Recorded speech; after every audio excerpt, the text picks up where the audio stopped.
Okay, hi everybody. This is A7X Fan Ben with God Mason, and this is episode 4 of the Pirate CSG podcast. And today we're going to be talking about a few different things, but the bulk of the episode is going to be about Spanish Main, because today we're starting the set review series, which is where we're going to go through each set in chronological order, starting with the first one, and we're going to do a review of the set. So we're going to talk about what it was about, what was in it, whether we liked it or not, and whether it was a good set or not quite as good, and things like that. And we're also going to go through a lot, not necessarily all, but a lot and possibly all of the different game pieces that the set contains. So we've been planning that since the first podcast, and so we're pretty excited about it. So we're just going to dive right in with Spanish Main. So this was the first set that came out in 2004, and this is really the set, obviously, that started it all. And if not for this set and how good this set is and was at the time, we probably wouldn't be talking about the game here. So it's pretty important. And one of my favorite things about it is how historical it is. It only had 3 factions: the Pirates, Spanish, and English. And I like how there weren't a lot of supernatural and magical elements and things like that. It really kept to the late 17th century adventuring Spanish Main type feel. And there was a lot of really cool things in this set. So what do you think about the set in general? What would you say is your opinion of it?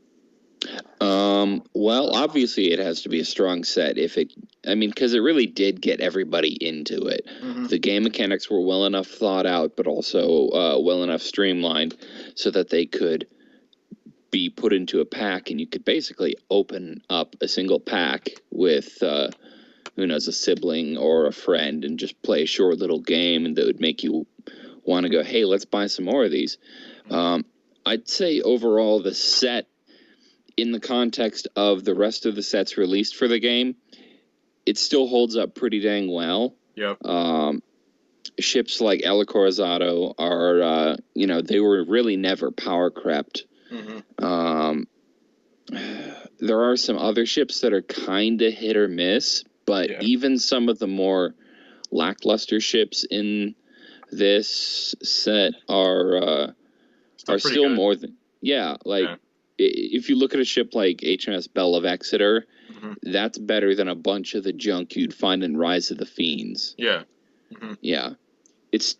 there's a reason, really, why everybody recommends Spanish Main as a starting point. It's simple enough to grasp easily, and you don't have 6 or 7 factions that you can find in packs, so you can build fleets easier. But it's also got enough good stuff that you're not just going to feel like you're buying a bunch of schlock. Mm-hmm.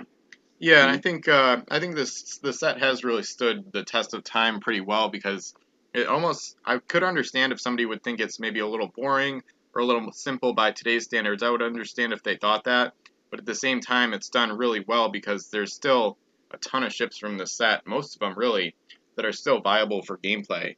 So, which is really nice, because I know other games and things like that, oftentimes, collectible games, they get a power creep, and Pirates was kind of weird that had the reverse power creep, but as a result, the old sets are still the classics and pretty much the best ones. Mm-hmm. Yeah, for the most, not entirely, in large part, the best pieces got less good as the sets kept coming out, but that's not to say that there aren't still excellent items from later sets. Yeah, of course. Sometime in this upcoming week, I'm going to post my Rise of the Fiends top 10, and there's some really, really good stuff in Rise of the Fiends. There's not as much as, say, in Spanish Main. Yeah. I think towards the end, it starts to get this wouldn't make the list in any other set. Yeah. I agree with that, though. Yeah, there's good stuff in every set. And Spanish Main had good quality overall. But I think it's time to just jump right into it. So we're looking at the checklist on miniature trading right now. Mm-hmm. So we have all the ships and crew up. So the first ship, number 001, is the Revenant, which is one of the better gunships the Pirates have. Has a nice ability. Other ships do not block the ship's line of fire. Great cannons. Just a classic pirate gunship. And I like how the pirate 5-masters from this set have 2L cannons at the bow and stern rather than in the middle. So it's kind of interesting dynamic, because most gunships usually have the L-range guns in the middle, but these two have them at the front and back, which makes it easier to like chase ships and things like that, or like a stern chaser type of cannon. Yeah, that's I think the sort of different range at the bow and stern masts on 5-mast ships, I think that was something that didn't really show up much in later sets. Yeah, I agree. Yeah, whereas like a lot of the time in later sets, you just kind of see they were all 3 S's or 3 L's or something like that. Yep. You wouldn't see something like 2L, then 3 2S's and another 2L, Yeah. the way you see on Revenant. Yeah, I'd say it's a really pretty looking ship because we've got the picture up. Mm-hmm. Decent value for points, really, even in today's game climate. Yeah, it's definitely good. And then the next ship, the Snipe. This one's okay. L-range cannons cannot hit the ship. Nice defensive ability. The problem is with only one mast, it's easy to dismast the Snipe. This one's decent for like towing a flotilla, in my opinion, but with one cargo space, there's not a lot you can do with the ship for combat or gold running, really. Yeah, not really a gold runner. Limited abilities as a warship. Yeah. And then next we have the Harbinger, which is one of the better gunships in the game, along with the Revenant. This one is a little more unique. It has the capturing ability where you they're like the ship explores, and then both ships become docked at your home island. So this is a really cool ability. It's kind of debatable how amazing it is. It's definitely a good one. One of the biggest complaints about it is that sometimes, depending on the timing, you can kind of take your gunship out of action at the wrong time because it gets warped back to your home island. But overall, it's still a really, really strong ability. And this one has an extra cargo space too compared to the Revenant, so it's a really good ship and even a possible hybrid if you wanted to get at least a little bit of gold with it. Yeah, that's true. I'd say that this is probably going to show its best in huge games. Yeah. Where just the long game is going to be more important, capturing ships than sinking them. Yep, absolutely. All right, so Zephyr, 1-masted ship, 2L movement, 5 points, a boarding roll bonus.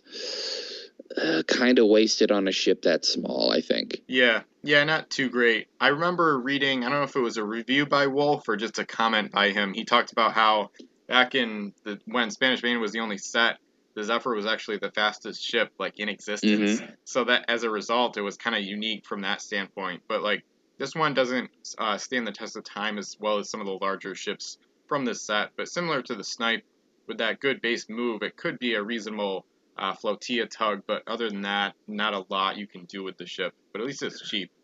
Or one of those proximity explorers. Yeah. You know, well, that plus a flotilla or flotilla, however it's pronounced, that would be a good pairing. Absolutely. All right, Shadow comes next. It's a home island raider. It's 13 points, 6 cargo spaces, average move, and bad armament. Mm-hmm. It's a pretty specialized cargo, it's a pretty specialized gold runner. Yeah, I actually like this ship. I just have a big affinity for ships that have a lot of cargo, pretty much regardless of speed. Mm-hmm. So even if they're slow, I don't know, it's just something I like. I like doing a lot of different combos, like crew combos and things like that, and I love hybrids. So a ship like this stands out to me just because of that huge cargo hold, which kind of gets overshadowed by some of the ships we're going to talk about in a few minutes, but overall, it's still a pretty decent ship.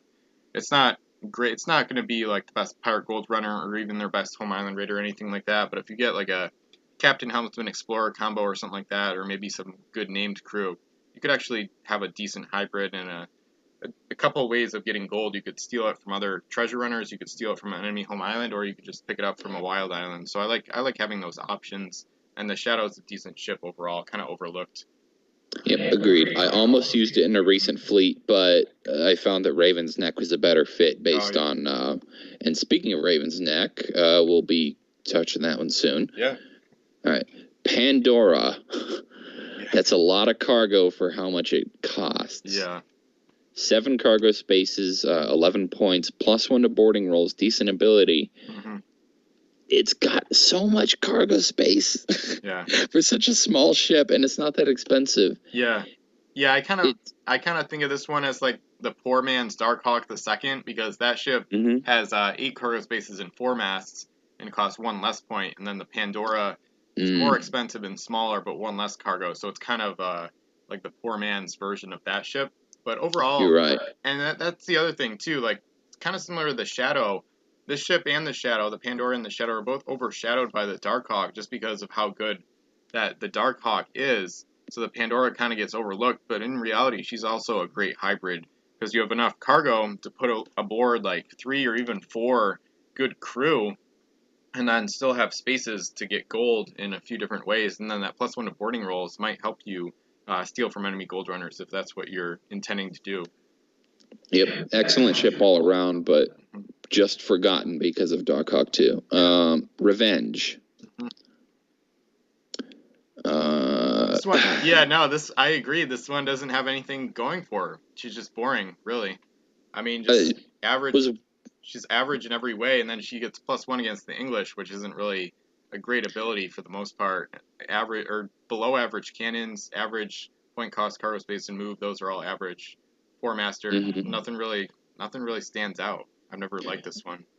Yeah, the fact that faction bonuses were much more common in Spanish Main than in later sets, and they were always overpriced, even in Spanish Main, if you ask me. Yeah. All this ship really has going for it is it's maybe a bit of a budget gunship if you're up against the English, but I can still think of better ships for that. Yeah, exactly. Yeah, the Revenge is kind of lackluster. It doesn't really stand the test of time well at all. So okay, the next ship is Algernon. This one is a pretty good gunship. I've had this one since my original collection back in like 2005.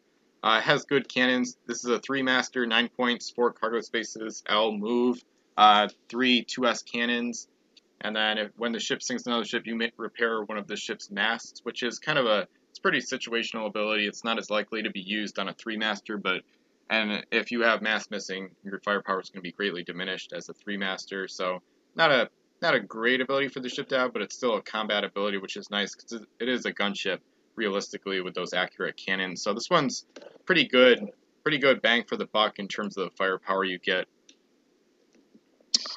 I would agree, although I also think it has some multi-purpose capability because it's comparable to some later 3-mast ships that have fair cargo space but excellent guns. Yep. But it's also cheaper than them. It's a little bit slower, but it's not lacking in the ability department. Yeah, that's a good point. And then next ship, the Sea Nymph. This one has like the oarsman keyword built in pretty much. This one, I've always thought this one looked pretty cool. It's basically looks like a captured English ship. It has the Nelson checker or whatever on the sides, but then it's like all bloody and the sails are all messed up and things like that. This one is pretty good. I don't hear about her a lot anymore. The Sea Nymph at 4-master, 3 cargo spaces, 11 points, SL move, and then average cannons. This one I thought it was like overrated like a number of years ago because people kept talking about it. I don't know if it was like 2011 or 12, but lately I haven't heard about it as much, so she's kind of sunk back into obscurity a little bit. But based on pretty much not a amazing ship, but with the base move of SL, that gives you some good options. Yeah, if somebody pulled this in their first pack, I can absolutely see it being kind of one of their all-time favorites based on the art and the fact that it's good enough to use. Yeah, absolutely.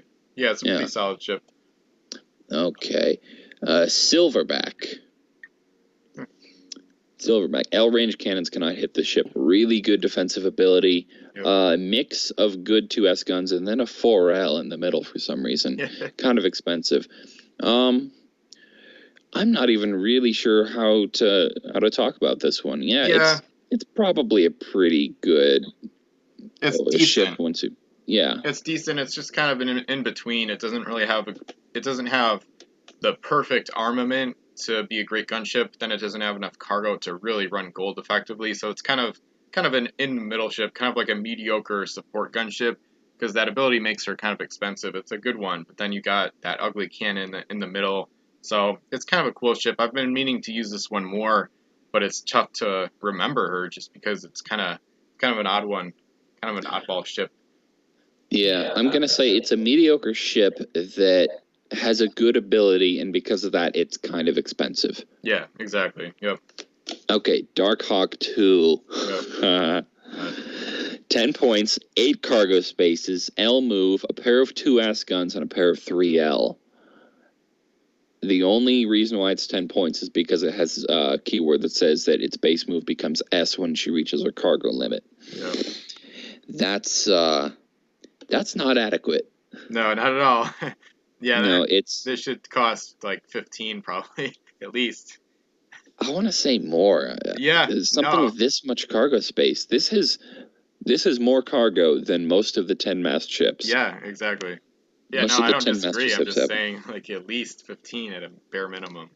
But yeah. This is a great example of like a negative ability being a great thing for a ship to have, because even though it's technically a negative, a lot of them are so easy to avoid that it's almost irrelevant. So like in this case, to reach the cargo limit, you have to have 8 crew or treasure or equipment aboard, which is gonna take a while, because even with a 10-point cap, there's not that many crew you can put on board until you fill up that 10-point space limit. So then you might have, like, I would probably do like Captain, Helmsman, Explorer just to keep it simple.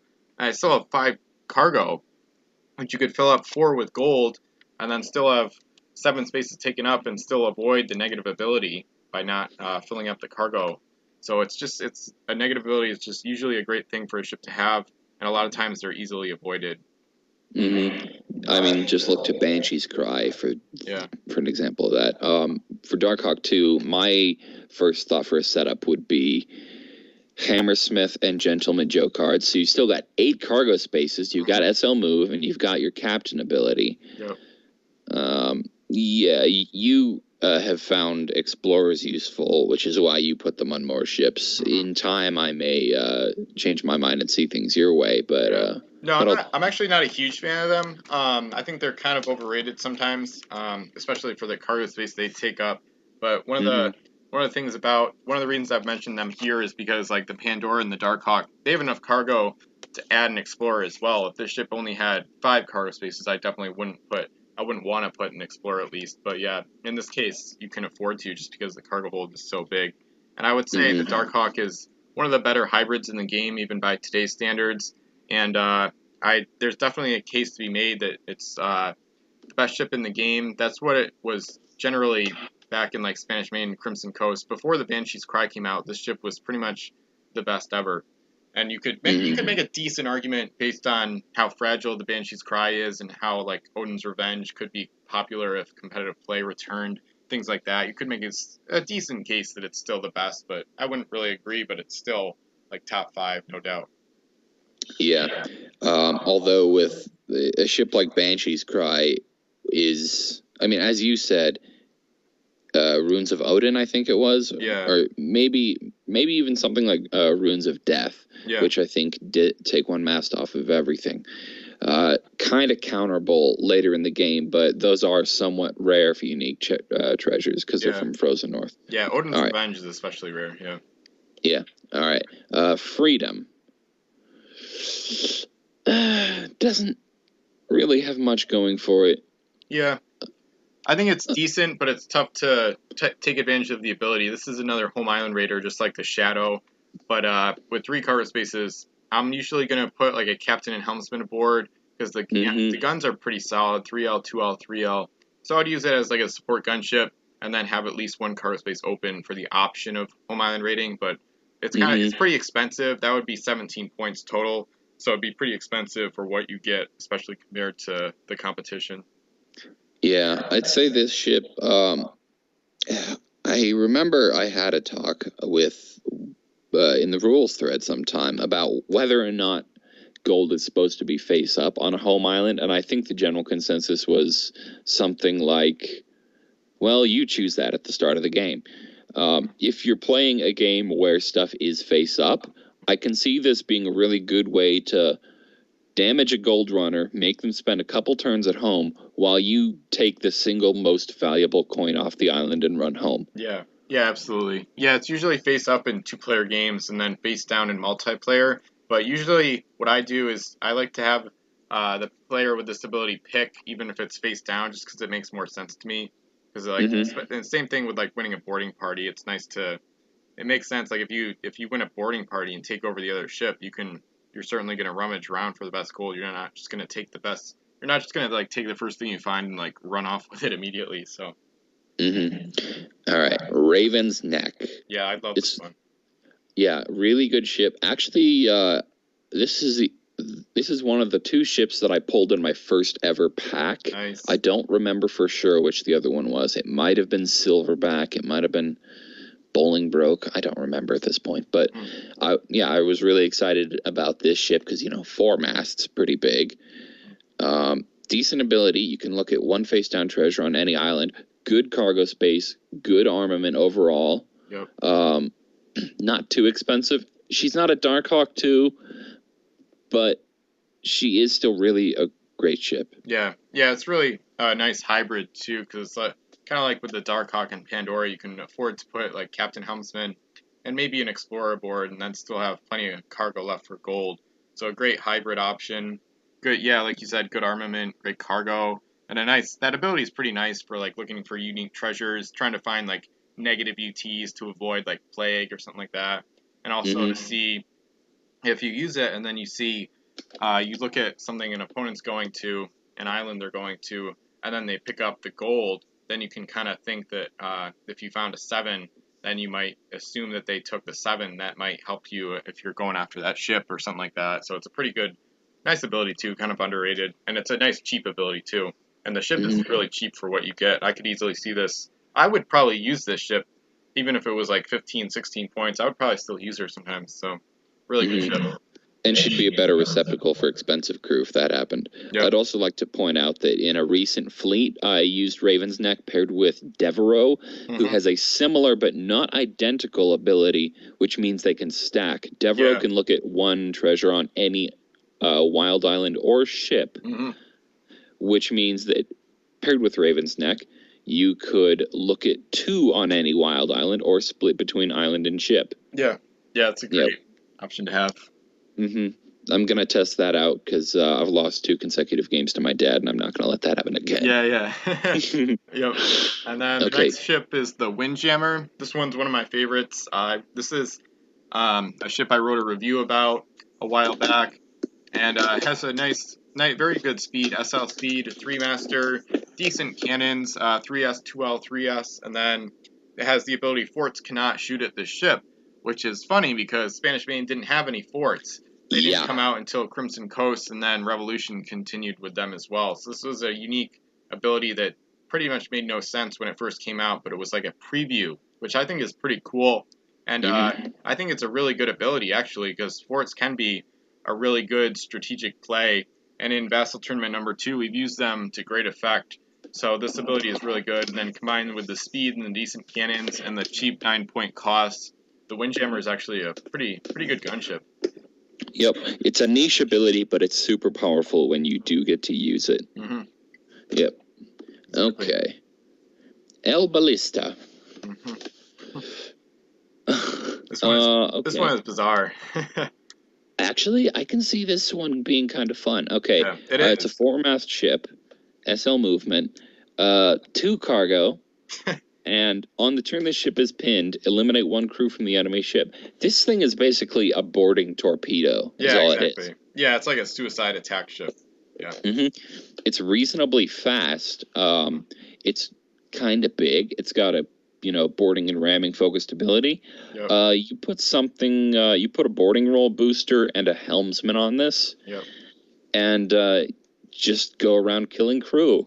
Yep. Absolutely. Yeah, I like that thought.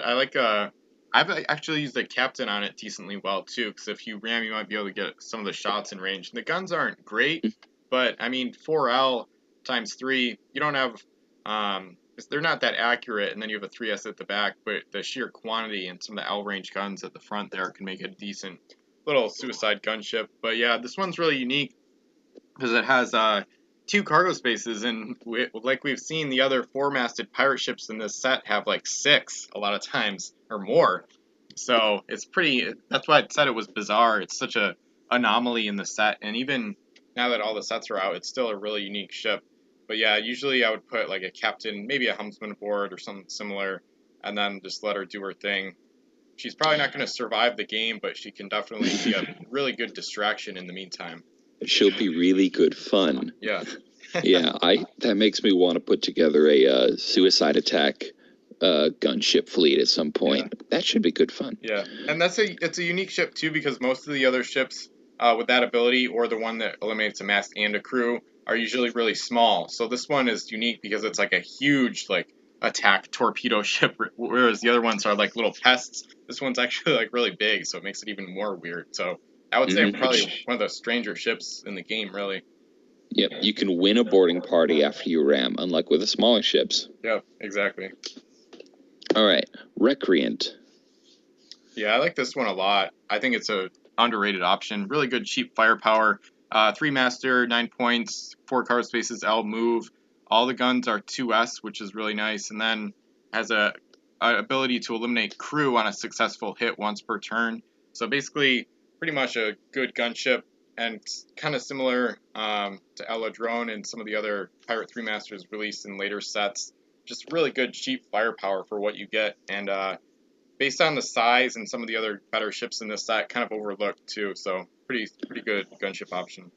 Good in every way. The move is average though. Yep. So that holds her back a little bit. Yep. Keeps her cost nice and low though, which is nice. Only true. 14 points with a captain helmsman, and you got good cannons and then a nice ability. So. Yep. I think that's also good evidence as to how point costs for ships rose in later sets for the most part. Exactly. Like a comparable ship, say Grinder, is 3 points more expensive, despite not necessarily being in all that different a class of ship. Yeah. She's faster and, has a couple abilities that are also pretty good, but yeah. All right, Treachery. This one, I don't know. I haven't really used this one a lot. There's a handful of Pirate 2-masters from this set that we'll get to. Some of them are kind of generic. They don't really stand out a lot. This one has a negative ability. English ships get +1 to the cannon rolls against this ship. 2 masts, SS move, decent cannons, 3 cargo. It's not a bad ship by any means. I just don't usually prefer it. I usually prefer like a more interesting ship, or one that might be a little more out there. I think this one's pack filler, but it's pretty good for pack filler. Yeah, exactly. Yeah. All right. Longshanks. Yep. Yeah, this one's awesome. A lot of people probably know this ship. This one was one of the reasons that the no duplicates rule was created, actually, because Wolf talked about how in like a 30-point fleet, you could just run 5 of these and you'd have enough cargo to get all the gold, or you'd have a good speed, and then you'd have like 2 of them to run like backup as gunships and stuff like that. So this one, 6 points, 3 masts, 4 cargo, SL move, good cannon, or decent cannons. And then the reason it's only 6 points is this ship may never load the last treasure from an island, so it has a negative ability. But once again, this helps the ship because that's usually not going to come into play. And even if it does, a lot of times you're going to be leaving behind like a 1 or a 2. So even if the ability does prevent you from taking a coin with this ship, it doesn't really hurt your game all that much usually. So it's just a great hybrid, and a good gold runner if you want it to be that. And if you wanted it to be just a strict gunship, it would be really good value for your points on that in that role as well. If you just throw a captain on Longshanks, you've got a cheap multi-purpose ship. Yep. That's all there is to be said about it. Yeah. Great ship. The next one, El Chico. This one, basically like kind of like the Treachery. Spanish ships get +1 of this cannon rolls against this ship instead of English for the Treachery. This one has a little bit more speed than the Treachery, but gives up a cargo space and some range on the cannons. So very similar ship though. Not great, but not terrible. Just not really that exciting in my opinion. I've got the same sentiment. Yep. All right, Greyhound. This one was one of my first ships. It's okay. I don't like the ability on this ship because she's not really a gold runner. It says when the ship carries no cargo, she gets +S to her base move, but then it doesn't have a lot of speed or a lot of cargo, so she's not really a great gold runner. But then if you use her as a gunship and add crew like a captain helmsman, you lose that ability bonus. So it's kind of a weird ship that's kind of tough to use effectively.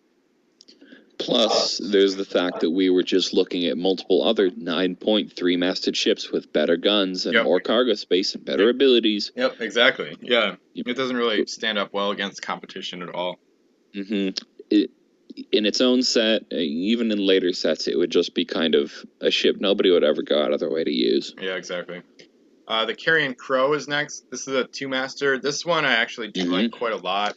4 points, which is the cheapest ship in the set. 2 cargo spaces, SS move. The cannons are 2S, 2S. And then it has the negative ability, eliminate one of the ship's mass when she rolls a 1 on any cannon roll, which is an unfortunate ability, but this one is unique because it's one of the early, like, really super cheap gunships. Just put a captain aboard and then go out with your pair of 2S guns, and you've got a decent little support gunship. I think it's actually a pretty good ship, really. Decent speed, good for Spanish Main, as a matter of fact. Excellent guns, rock bottom cost. Yep. All right, El Dorado. We're getting toward the end of the pirate ships, I think. Yeah. You own any derelict the ship explores. Both become docked at your home island. Its move is average. The cargo space is only 2. It's 11 points, and its guns are double 4S and then a 2L. Yeah. It's a little bit too weird and gangly and unfocused to be a ship I'd use. Yeah, it's pretty much the same with me. I only use it when I'm like concentrating on capturing ships, like I did recently in a Circle of Blood game on Vassal. But overall, it's not really that great. For just 6 more points, you could get the Harbinger and have a lot better cannons and more of them, way more cargo, things like that. So this one doesn't really stand up too well.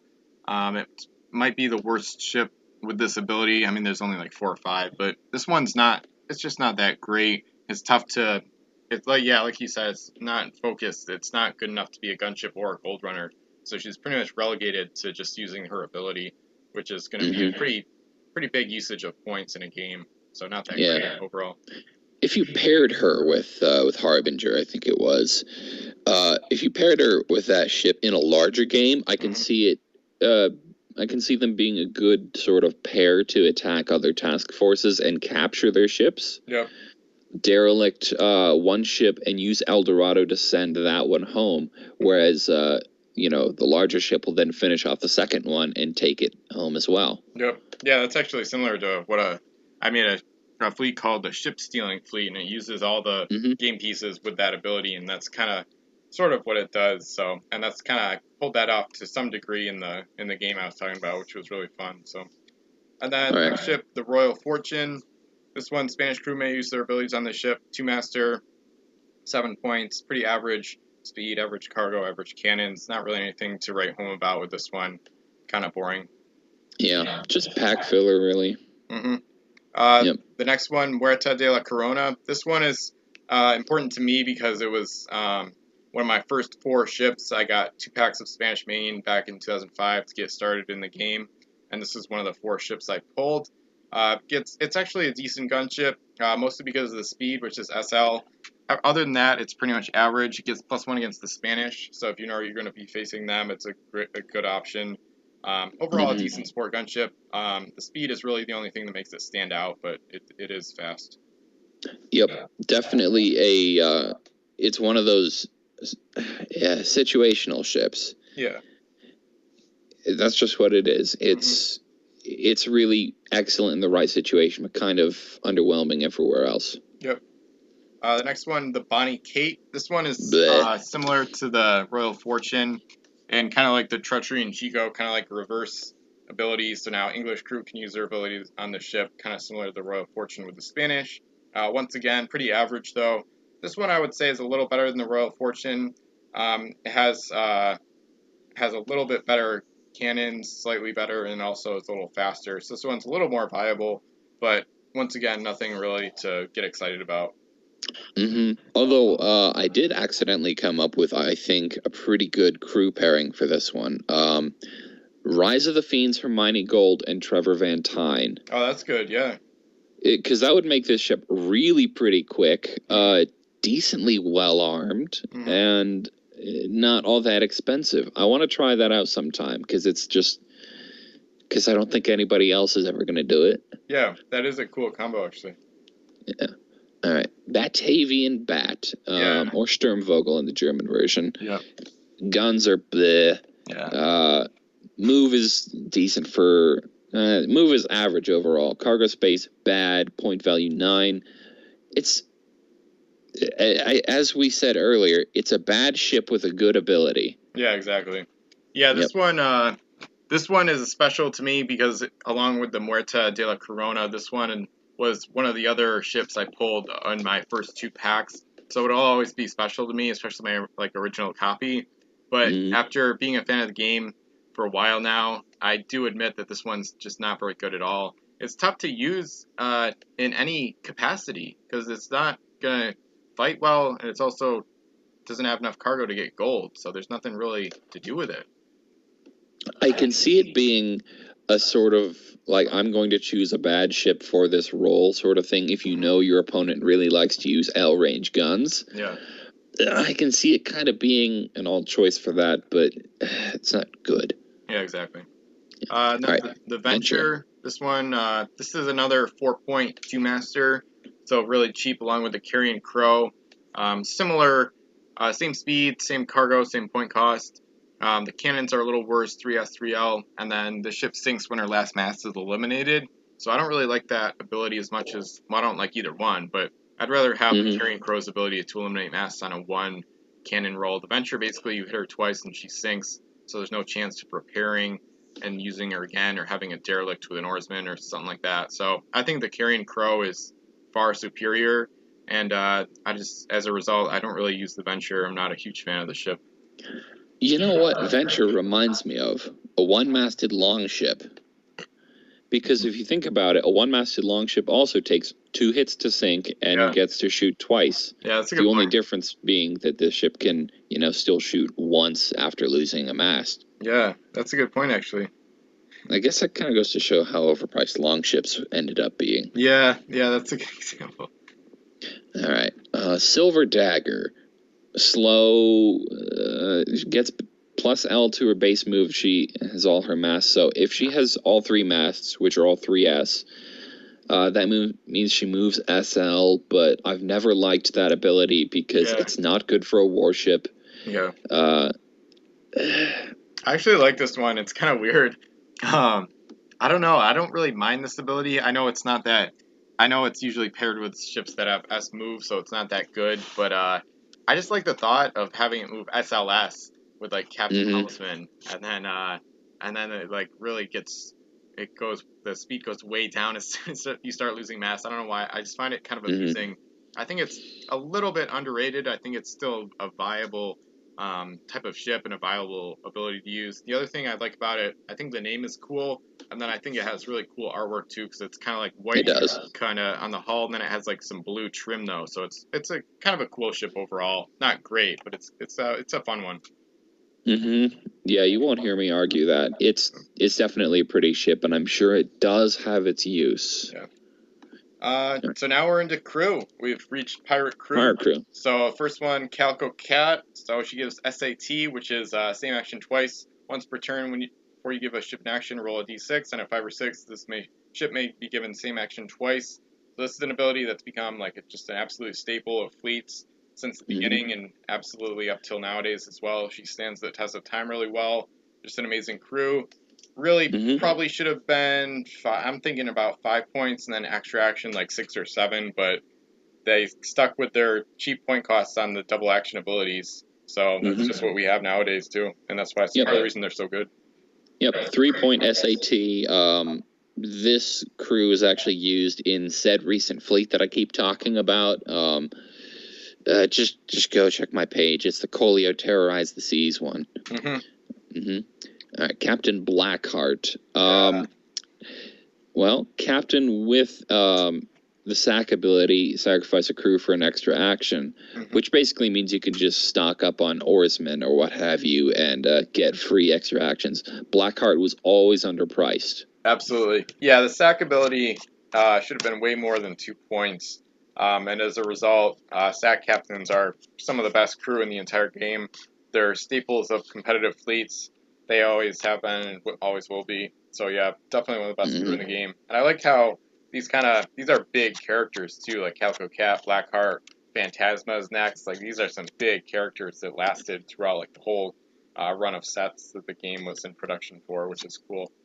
I don't use SAC stuff myself, mostly because my plate group is pretty casual, and I don't really like using SAC stuff. Yeah. But the reason why it's so great is because it's an extra action on demand. Yeah, exactly. Yeah, it which doesn't you can depend on luck at all.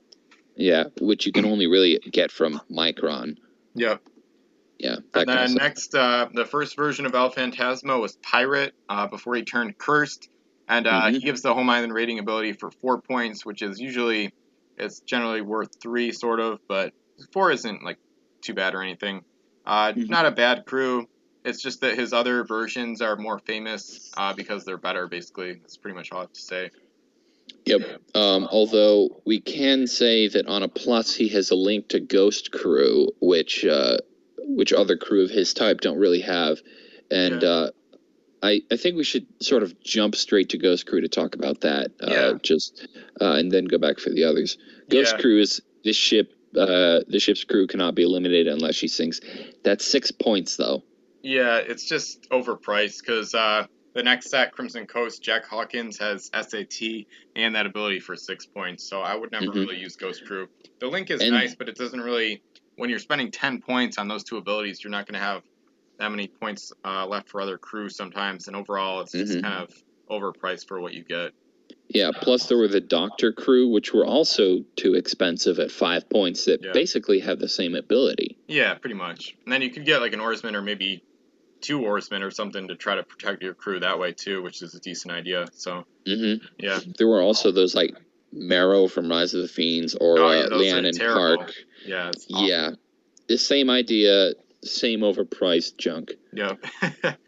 Yep. The next one, Captain Jack Hawkins, who's one of the most famous pirates in this game as well. Kind of modeled after Captain Jack Sparrow to a degree. He was one of my, I want to say he was my first pirate named crew, I think. I may have even pulled him in one of those first 2 packs. I don't remember what crew I got in those packs, and this version of him is really good. He has the captain ability, and then for just 1 point, he has on the turn the ship is pinned, eliminate 1 crew from the enemy ship, which is a really nice ability to have. So for just 4 points, he's pretty awesome as like a unique captain. Gives you some pretty good bang for your buck.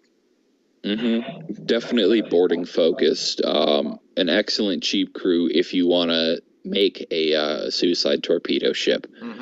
Like, what was it? Was it El Ballista earlier? Yeah, exactly. Yeah. Yeah. Although the abilities couldn't stack, so you'd have to find another ship. But Jenny Gallows. Genny. I want to say Jenny. Yeah, I don't even know. One of the ship's treasures is worth +2 when she docks at your home island. And a link to Jenny's Red Rampage.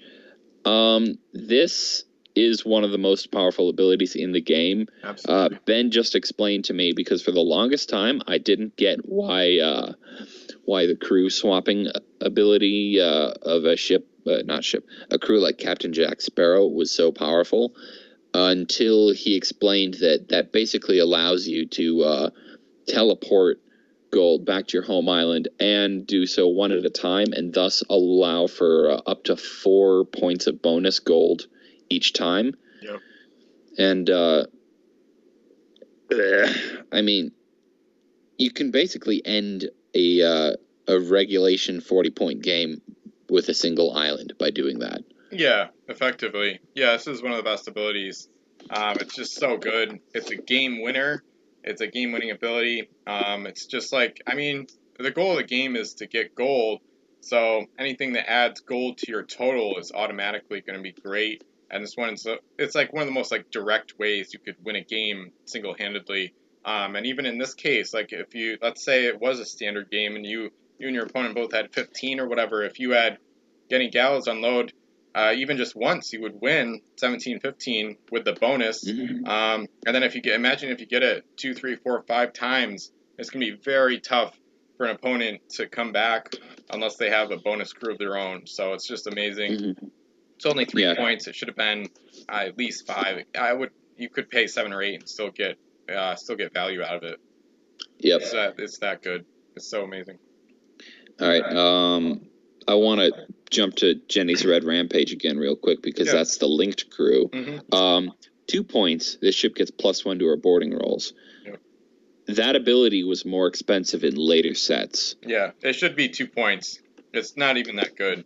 I think it's one of the. I know a lot of people disagree with me. I think it's one of the most overrated abilities in the game. I was even just in that hero awful ships thread I submitted.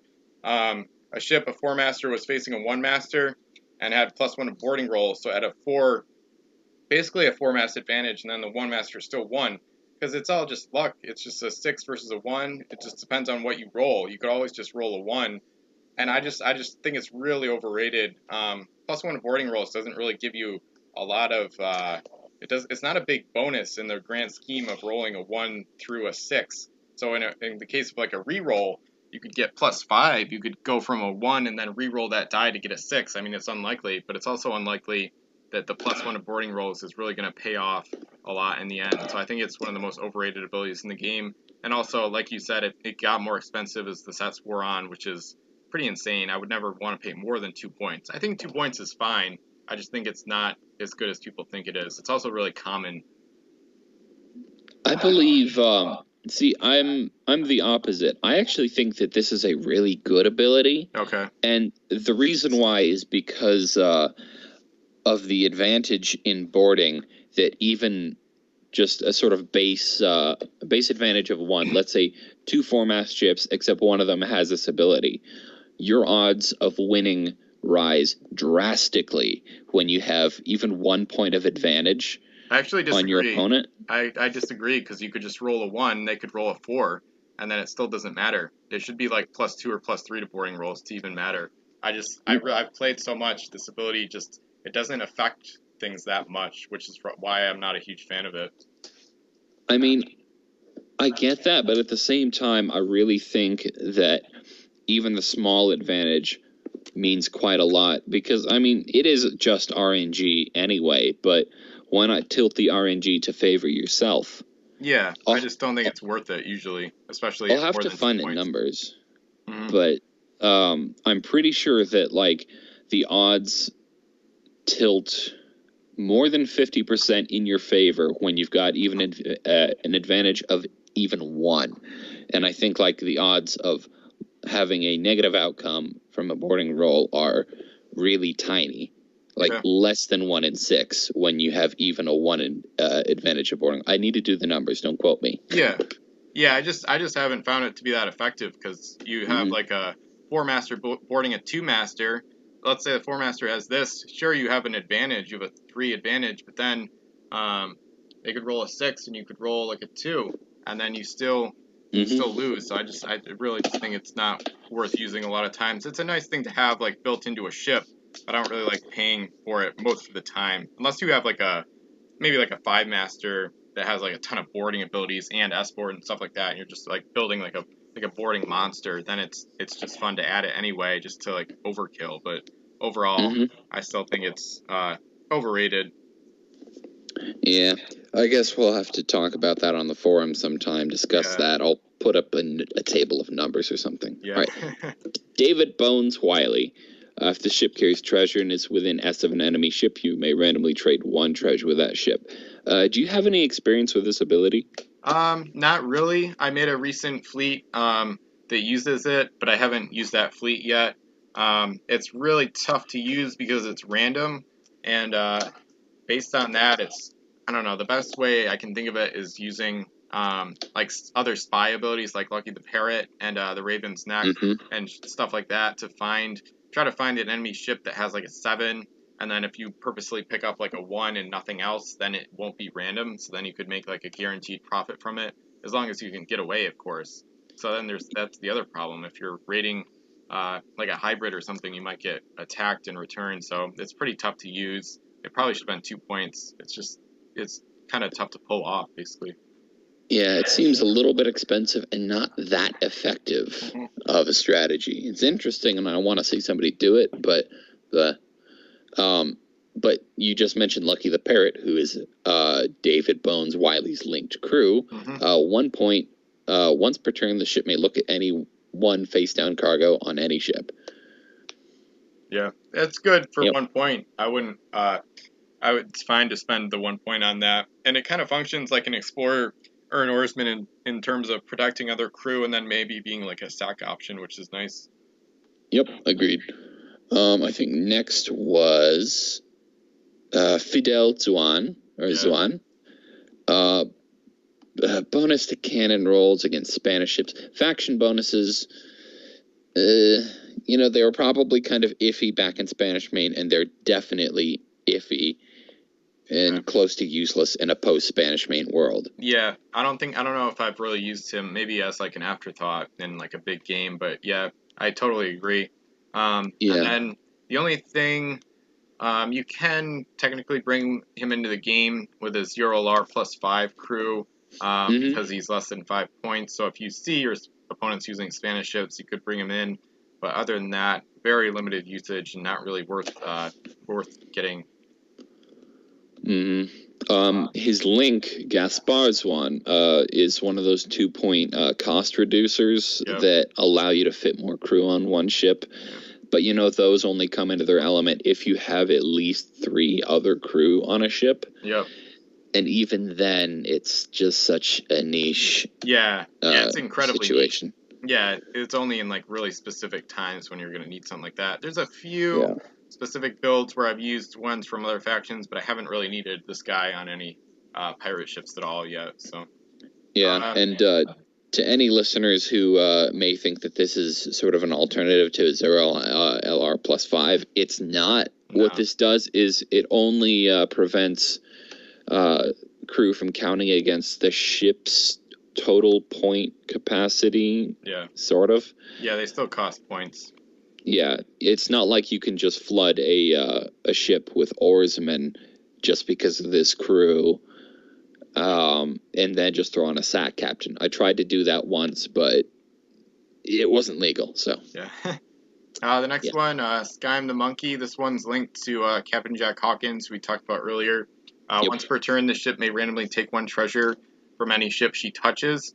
This one's a decent ability. I don't really like paying for it on a crew because then they'll take up cargo space. I do like it on specific ships, like the Cursed Blade is one of my favorite ships, but this one, on a crew, it's just not that great. It could have been, well, I think 1 point would probably be not enough, but it's kind of nice if you could pair it up with like a good boarding party, and then you could take 2 coins in 1 turn. But overall, it's decent, but not like super exciting, I guess.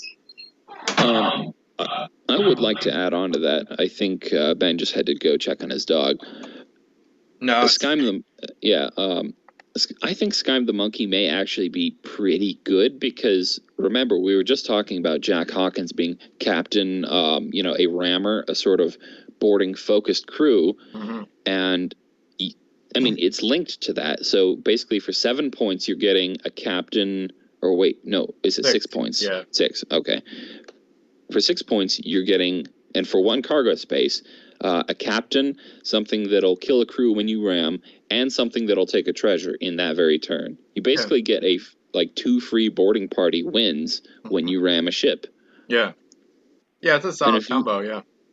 I just don't always use links that much. I kind of underrate them, sort of, but... I think the right links are good, but there are plenty of not-so-great links. Yeah, exactly. Yep. Yeah, there's some in Revolution. And then, next we're up against the English ships now. We covered the crew through all the links and stuff. So now we start the English faction, which is my favorite faction in the game, as a lot of you probably know. And HMS Titan is one of the best ships in the game. She still stands the test of time really well, kind of like the Pirate 5 Masters from this set. She gets an extra action on a 5 or 6, 17 points, 5 cargo spaces, L move, all rank 2 guns. Just a really amazing gunship and still one of the best in the game. I've thrown Fire and Steel Hermione Gold on this. I think that's the one that lets you roll basically 2 die for every cannon roll. Yep. And, some bad moves meant that I lost the ship early in the game, which was dumb on my part. But it's nevertheless a super powerful ship. Yeah. It's absolutely, as you said, it survived the power creep of some later sets. This is still almost a match for a ship like San Cristobal. The next All right. ship, HMS Albion. This one, another 5 point. Algernon, I think. What? Or is Albion? Wait, is it? Oh wait, Albion or Algernon? Oh no, I'm going 042. I'm going to the next ship in the order on the checklist. So. Oh, okay. Yep. Yeah, you're right. No, I missed it in there. Oh, yeah, God. It's fine. And then this one, 5 points. Oarsman built in, pretty much. 2 cargo, L move, 3S cannon. Not really anything special, but yeah. Yeah, I think it was so small that I missed it. But it strikes me as a sort of pre-galley. Yeah. Yeah. Mm-hmm. Only it can actually ram, unlike a galley. So. Yep. But still, nothing special. Yeah. The next ship, HMS Lord Algernon. This one is my favorite ship because I wanted this ship really badly when I was still a kid because I saw it on the checklist and I don't know where I saw a picture. I don't know if it was like at the store on like a box or something like that. But pretty much my favorite ship. Basically, it's not amazing and it's not nearly as good as the Titan, but it's a decent, like, slow, like, tank kind of warship. It has only 3 cargo, S speed, so pretty terrible stats in those categories, but it has very good cannons, same as the Titan, all ranked 2, 15 points, and it ignores the first hit it takes each turn as long as she has all of her masts up. So a decent defensive ability, but overall not nearly as good as the Titan, obviously. Mm-hmm. A good choice if you need something that's just pretty tough, but not El Corzado tough. Yeah. Yeah. And then the next ship, HMS Europa. This one is pretty cool. It gets the extra action ability built in, just like the Titan, which is kind of unique for a one-master. It makes the ship kind of expensive, 8 points for just 1 cargo space, SS move, and then a 3S cannon. I will say, I don't want to jump to the crew too early, but this one has a perfect combo with Commander Temple, who's an English crew from this set. He has the same ability as El Dorado and the Harbinger. You only need derelict the ship explorers, both ships become docked to your home island.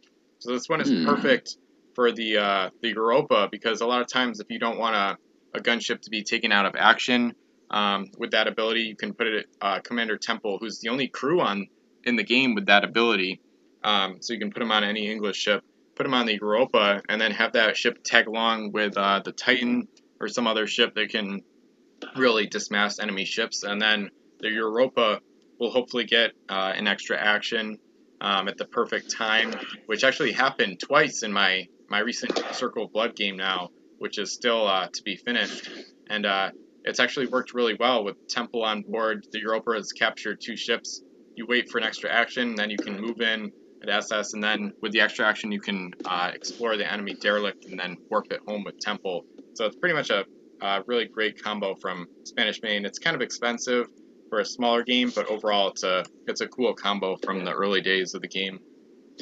Yeah, I want to say that it's another case of bad ship, good ability. Yeah, exactly. Yeah. HMS Lester. This ship eliminates 2 masts with 1 hit. It's got all rank 3 guns, decent cargo space 4, base move L.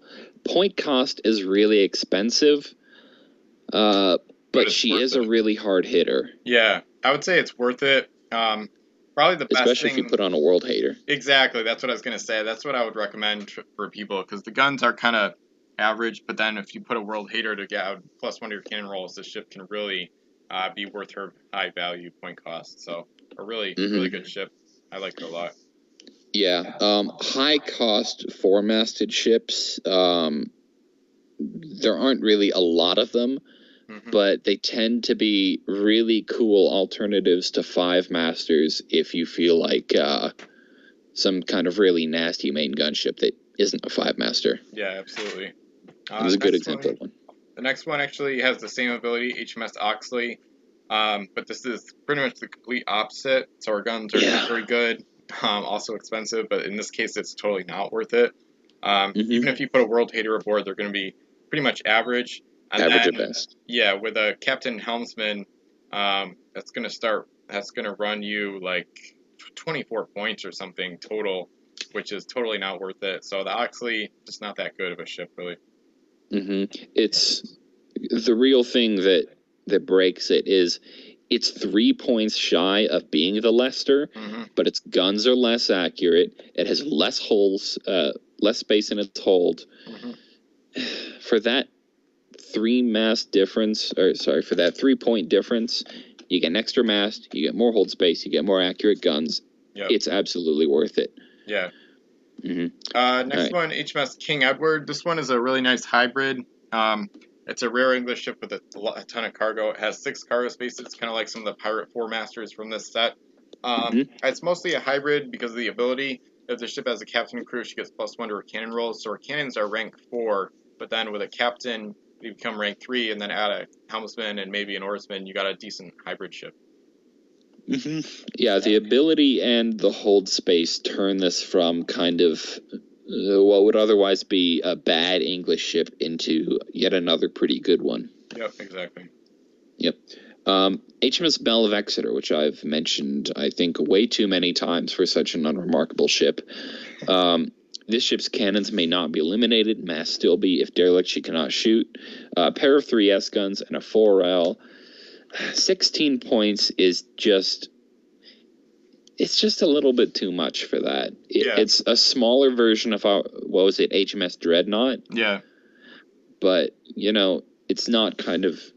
I don't think it's worth that, because it's not big enough to make use of that in a prolonged battle. Yeah, exactly. I would say this ability is best on, ships with at least 4 masts or higher. With lower, it's just not that many. You're not getting that much benefit. I could see maybe 11 or 12 points, but 16 is just way too much to justify using her very much at all.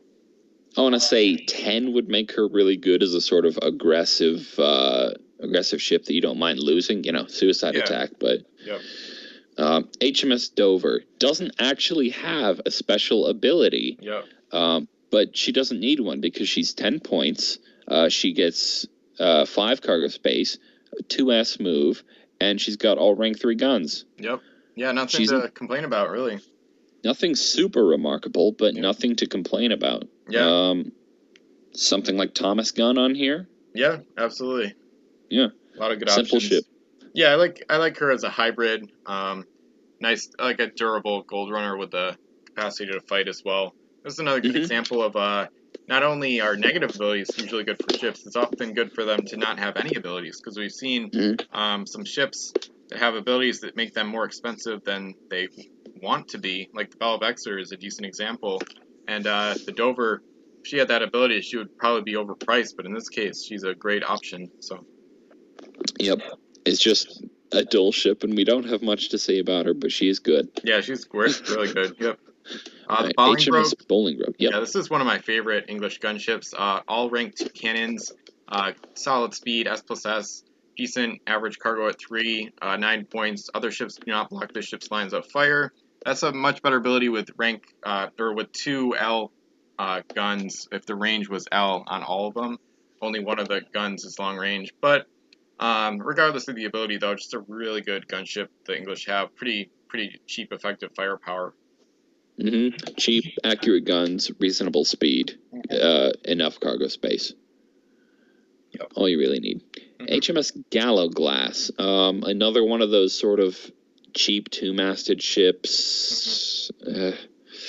When this ship sinks another ship, you may repair one of this ship's masts. I don't see that ever being useful, because you have to be in a situation where you've lost just 1 mast, but you're about to sink a ship. Yeah, it's very unlikely. Weak cargo space, not super cheap at 6 points. Base move is 2S. Guns are average. Just forgettable. Yeah, nothing really stands out that much. So, not paired well with her ability, and she's not a great ship to begin with. Yeah. So. HMS Birkenhead, this one, along with HMS Lord Walpole, which we'll see in a few minutes. These are my first 2 English ships, so they're always going to be really special to me. The Lord Walpole is better, but the Birkenhead isn't too bad. +1 to boarding rolls, 11 points, 4 cargo, L move, average cannons. Pretty average ship. I just like her because of the artwork, and just she's just a classic ship for me, but overall nothing really special, though. If you wanted to make, serious use of her, maybe captain, maybe helmsman, maybe reroller. Yeah.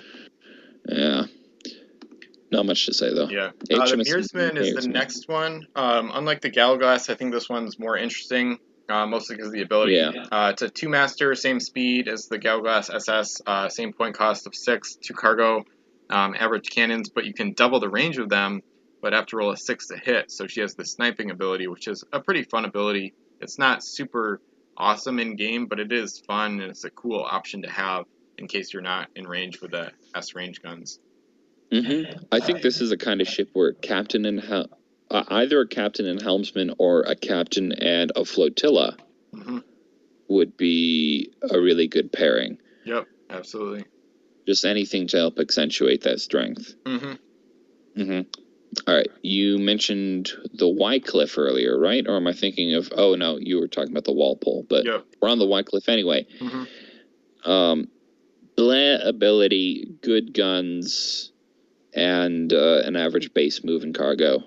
Yeah, I like this one a lot because of the cannons, and I think the ability is pretty decent because ramming is often a pretty solid tactic. I like the thought of doing away with ram damage for like house rules and stuff, but overall it's pretty solid ship. Once again, kind of like the Bolingbroke, good cheap firepower for what you get. Although at the same time, I want to say there are better options in this set because I don't think that's the greatest ability. Yeah, I think it's underrated. I think ramming is a really viable tactic. I see it used a lot, and it's pretty effective. So to have a ship, and the other thing is once the ship starts losing masts, like 1 or 2 masts out, it's more vulnerable to ramming. But in this case, it's not, which is nice. So, and it's also there's better options for the pirates, but in terms of the English 3-masters, the other options, the next best option is probably the Walpole, which is a point more for arguably a worse ability. So the Wycliffe is probably the best pirate 3-master in the set, to be fair. So. Or English. Yeah. Yeah. All right. HMS Plantagenet. Plantagenet? Yeah. We should ask Wolf. Maybe he knows how it's pronounced. Yeah. +1 to cannon rolls against pirate ships. You know it's a bad sign when you get a faction bonus on a ship or crew, and it just kind of holds true on this. It's not very good. 8 points.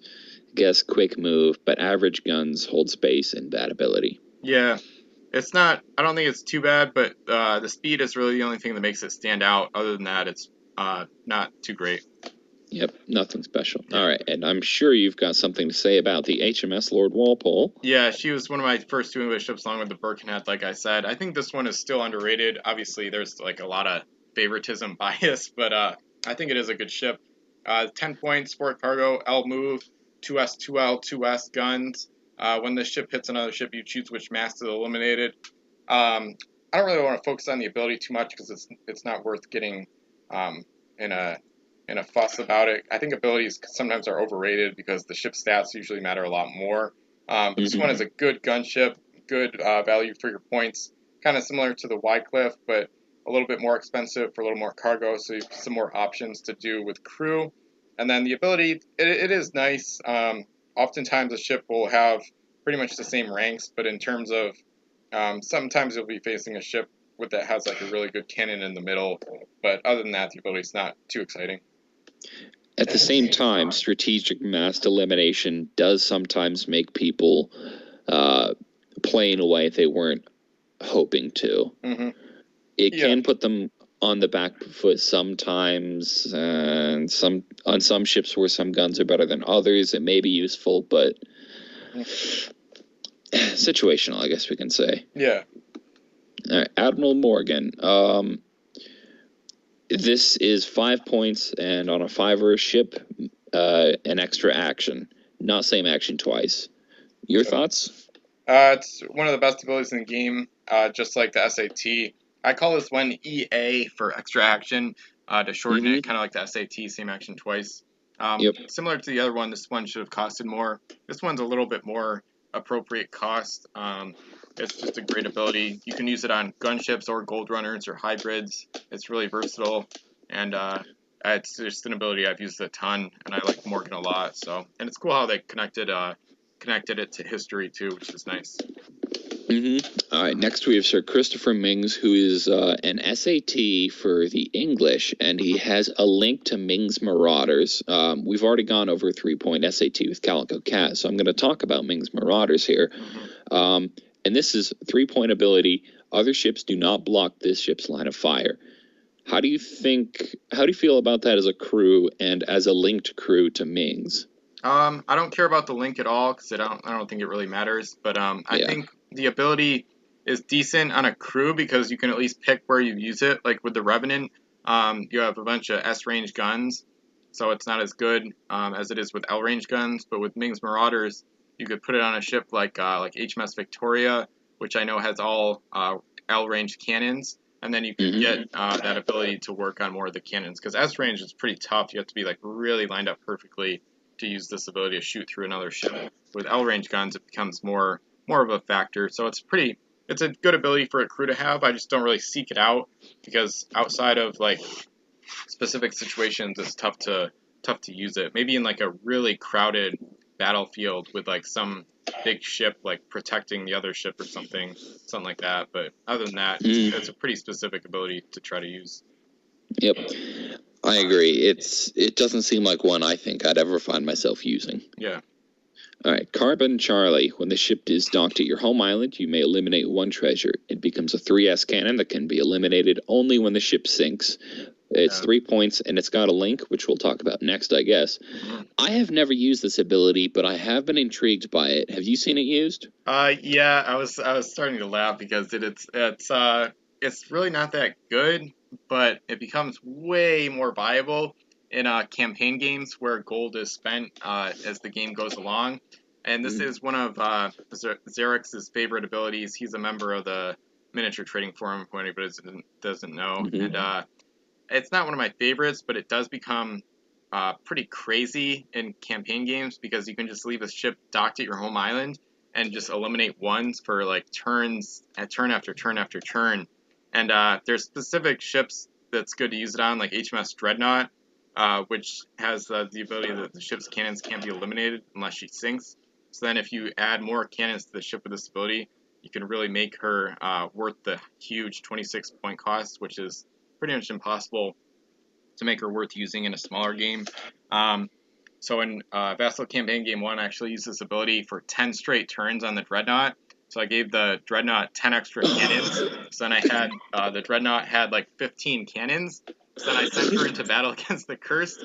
And then, so I basically, on Vassal, you just click the button to roll the die. So I just like clicked it like wicked fast, like a ton of times. Like everything I was like shooting at like sunk pretty much.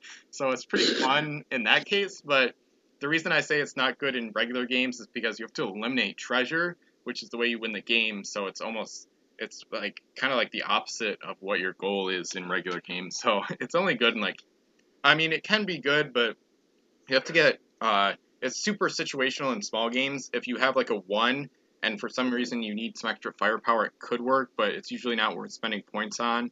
And then you can actually eliminate unique treasures too, because it just says 1 treasure in general. So you could eliminate like Monkey's Paw or like a negative UT like that and turn it into a cannon, which is nice. That's really strange. Yeah. I didn't actually know that you could use this ability to get multiple guns. I thought it was just the one and that it was kind of maybe a not so great alternative to a musketeer. Oh, okay. But it seems like, I'm guessing you've asked Wolf about that to make sure that was legal. So, yeah, it's absolutely legal, yeah. A thought I've just had is it possible to combine that with something like extended range? Yeah, I'm pretty sure because it just becomes a generic 3S cannon. So I think it becomes like a cannon. It's not really attached to the crew.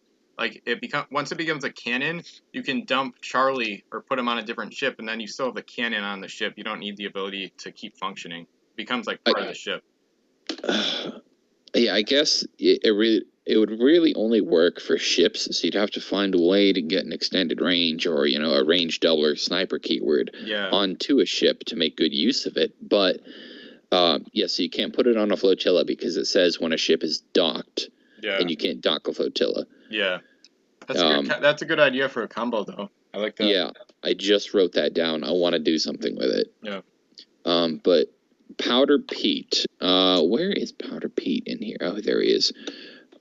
Is the linked crew for Carbon Charlie. +1 to gold when she knocks your home island. It seems like something used for the opposite of what Carbon Charlie would be used for. Yeah.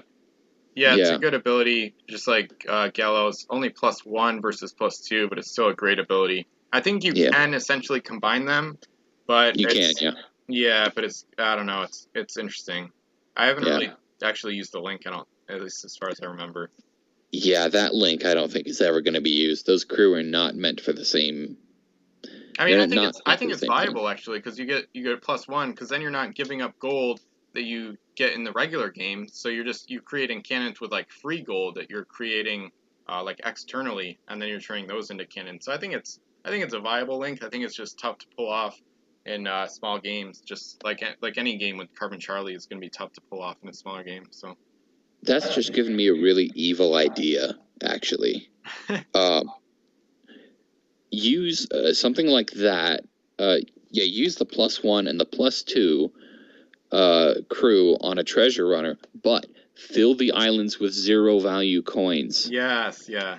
I think I thought of that, because then you could, your opponent wouldn't have anything, but you still get a profit on the bonus. I think I was talking about that with Xerex recently on Vassal, actually. Yeah, maybe combine that with like the island spying abilities too, so you can go for the ones which do have real value gold first. Yep. But at the same time, I think the 0 value coins are actually pretty stinking rare. Yeah, they are tough to get. Yeah, they were like Fire and Steel promos or something, right? Yeah, most of them are. The Fire and Steel LEs have like 2 per treasure card, along with like some other regular gold. But then the Cargo Master from Savage Shores is the reason I have 2 of my 4. So. Oh yeah, I should check that out and see if, because I've got a couple Cargo Masters around. I should see if I can dig up the card and poke the zeros out. Yeah, exactly. Because I'd love to use those. Oh, they're so horrible. Yeah. Okay. Thomas Gunn the Elder. Faction bonus. Should be I'm not even going to talk about that. Yeah. 1 point is sometimes too expensive, if you ask me. I don't think so. I think it's okay. I mean, the Spanish are like pretty much the second best faction, so I think it's just a case of like if you think your opponent's going to be using them, or if you can bring it in with like a 0 LR +5. But other than that, not worth spending points on. But we can talk about the link now, which is to Thomas Gunn the Younger. Yeah. So he links, but he's far better. He gives the captain ability along with the ability to eliminate a crew on a successful hit once per turn. So that makes him a really good named captain. Not as good as his other versions from later sets, but pretty much every version of Thomas Gunn the Younger is a great crew to use. Good ability on a captain. It's just good. You're not going to use the link in all probability, though. No. All right, Governor Lynch. Do we have to keep doing these faction bonuses? I'm just going to skip straight to Lynch's Noose. Lynch's Noose, another 2 point +1 of boarding rolls. That's not so bad. Yeah. At least in my book. Yeah.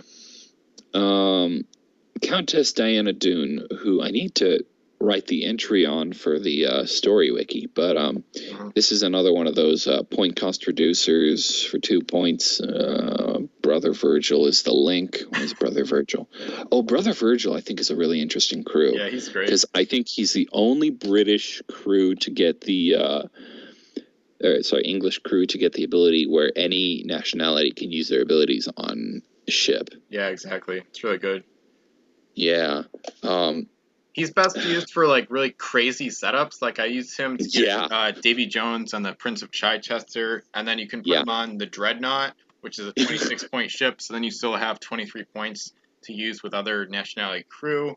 And then the other one I would think of is maybe the Shui Jian, which is a 10-master from Seven Shores. So you get like kind of like a double faction thing going on, where basically it's a mercenary 10-master, but it says English crew can use their abilities on the ship, and then you put Virgil on, and then In any any nationality fleet, can use their abilities. So that's a good way to get like cursed crew on a 10 master like that, or not necessarily cursed, but they have a lot of expensive, crazy crew that are good for 10 masters.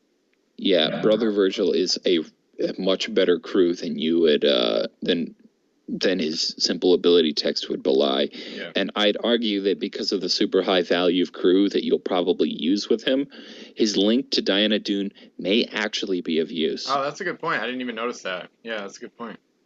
Okay, let's see. After Diana Dune, we already did Marauders, blah, blah, blah, blah, blah. I think we've done all the British. Yeah. Before we start the Spanish, I got to get my power cord real quick. Mm-hmm. So give me just a minute. Yep.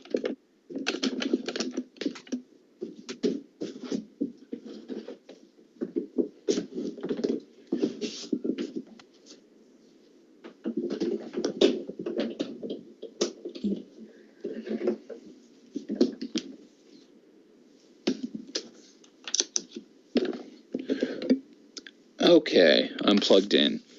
And it's time for you to talk about El Acorazado. Yeah, this is El Acorazado, pretty much the best gunship in the game. 2 hits from the same shoot action are required to eliminate one of the ship's masts. So pretty much the best defensive ability in the game, or the second best. 21 points, so really expensive, but totally worth it. In most games, not necessarily 40-point games because she's slow. Only S-based move, 5 cargo spaces, so enough room to pull out a great crew aboard. And then the cannons are good, 2S, 3 3Ls in the middle, and then a 2S on the end as well. I've used this ship a ton. I've used her specifically against the other best gunships in the game, like the Titan, the Endeavor, 10 Masters, things like that. And along with HMS Endeavor and the Constitution from Revolution, which has the same ability as the Acorazado, those 3 ships are basically the best gunships in the game, like overall. There's faster ones, there's better ones to use in like standard 40-point games, but overall, the Acorazado doesn't really have really any equals other than the Constitution, the Endeavor, which are pretty similar ships overall. Like I said, best in bigger games and also in like death matches, she's just a beast and pretty much is the best. El Acorazado is kind of evidence toward the idea that I have that in spite of the fact that Spain had less presence in a lot of the later sets, they did nevertheless get basically the best of almost everything. Yeah. They have some of the best 2, 3, and 4 masters. They would have gotten a 10 master if Return to Savage Shores had come out. They have, they've got flotillas. They've got excellent named crew. Yep. They were one of the only factions to get a cargo master. In spite of the fact that they didn't get as much love in later sets, they are probably still at least one of the best factions, if not the. Yeah, I'd say they're generally the second best after only the Pirates. The French are balanced, but usually not quite as good and don't have as many great crew options. And obviously the English have some a little bit of a gold running issue. So yeah, the Spanish are generally the second best and can often go toe to toe with the Pirates though in terms of effectiveness. And that's kind of proved by some of my campaign games too. So. Yeah, El Acorazado, long story short, is an excellent ship that is always worth trying to get your hands on. I need one, so somebody trade me. Yeah. All right, Santa Teresa, or Saint something. That's embarrassing. With 2 links that I guess we'll try to remember to talk about later. 9 points for a 1-masted ship. SL move, 2S gun, 1 cargo space. L range cannon's gonna hit this ship. I want to say a good ship with a good ability that's just still far too expensive. Yeah, absolutely. A lot like the Snipe that we talked about earlier, actually, the Pirate Sloop. And similar to that one, it's a good ship for towing a flotilla, but it's too expensive to use very often because you could get so many other good things for those 9 points. Yep. Like, we've seen so many good 9-point ships in this set alone. Yeah, exactly. Yeah. All right, El Garante. This ship gets +1 to her cannon rolls for every friendly ship within S of her. I think that ability is terribly overpriced, and I think it shows itself because this ship is 21 points. Yeah. I think it's tough to use. and it's generally overpriced. I think there's a few things you can do to really emphasize the ability. And the other thing is the cannons are already rank 3, so you can only get the bonus a couple times before they become like rank 1. So you only need 2 ships with an S, which is kind of nice. Wolf, actually, I got the idea from him of using this ship with native canoes, because the Spanish have a good set of native canoes, and then the Grante is plenty expensive enough to put a chieftain aboard and then still have plenty of point cap space left for crew. So then you could have like a couple of canoes tag along and give her the bonus on the ability. That's a really good point. I hadn't thought of that. So basically, you can get yourself a ship with all 1 rank guns for the price of the native canoes. Yep. Yeah, exactly. Yeah. I never thought about that. That's a good point, and I'm sure that's applicable to some other ships that have similar abilities. Yep. Although Garante may be the best example of that. Yeah, exactly. One weird thing you can do, flotillas are considered ships for the purposes of abilities, so you could actually hook up a flotilla at the back, but the biggest problem there is it's going to be really slow. It's only going to be moving L, but you would have like 9 cannons, and then the first 5 would be enhanced to rank 2 in this case. Yeah. All right. Yeah, good points there on that ship, because I, until now, had thought of her as kind of... La Repulsa. This ship gets +1 to her cannon rolls. Same ability. Yeah. But instead of being 21 points, she's 1 mast, and she's 14 points. Yeah. I'll talk about this ship because she's special to me, along with the Asesino de la Nave, which we'll talk about soon. This was those two, along with the Muerta and the Batavian Bat, those were my first 4 ships. So La Repulsa is actually special to me. She was my first rare ship, my first 1-master. And there's a slight chance she was like the first ship I ever built. Maybe, probably not, but maybe. And she's not very good, but I didn't realize that for a long time. So I've actually liked this ship a lot. And of course, in hindsight, I realized she's terrible. She's pretty much one of the worst 1-masters in the game. The ability is just terrible on a small ship, and it doesn't really make any sense. It should be like 7 points or 6 maybe. I know the ability is like super expensive, but it's just not good at all. Yeah, 6 points sounds right for this ship, if I'm honest. Yeah. That reminds me, I want there to be a fleet challenge sometime where we're only able to make a fleet out of either generic... okay, here's the idea. Mm-hmm. A fleet has to be constructed from pieces that have no reviews on the site with a score higher than 6 out of 10. So you have to make a bad ship fleet. Oh yeah. And a bad name. You can use generic crew though. Mm-hmm. That's an idea I have, but I won't get to do it unless I win a fleet challenge. And, I haven't done that yet. Yeah, there was something similar called it was different rules, but I think it was called the Garbage Fleet Challenge, and it's in the thread, the archive thread or whatever, if you want to see it. But and that better run somewhere.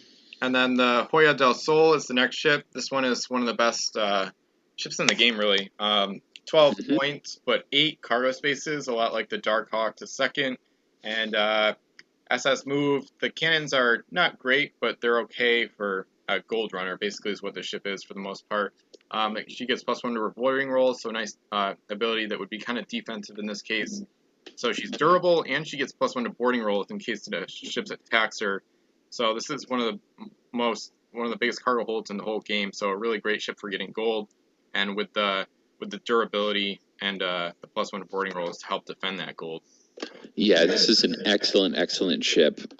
In some ways, better than the Dark Hawk II, because this ship does have the ability to do things that the Dark Hawk can't.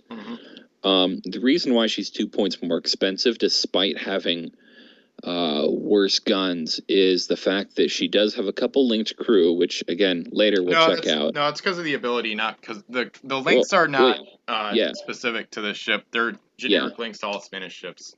Okay, but the point, nevertheless, is She's more expensive because she's faster and she has an ability that I think is actually pretty good.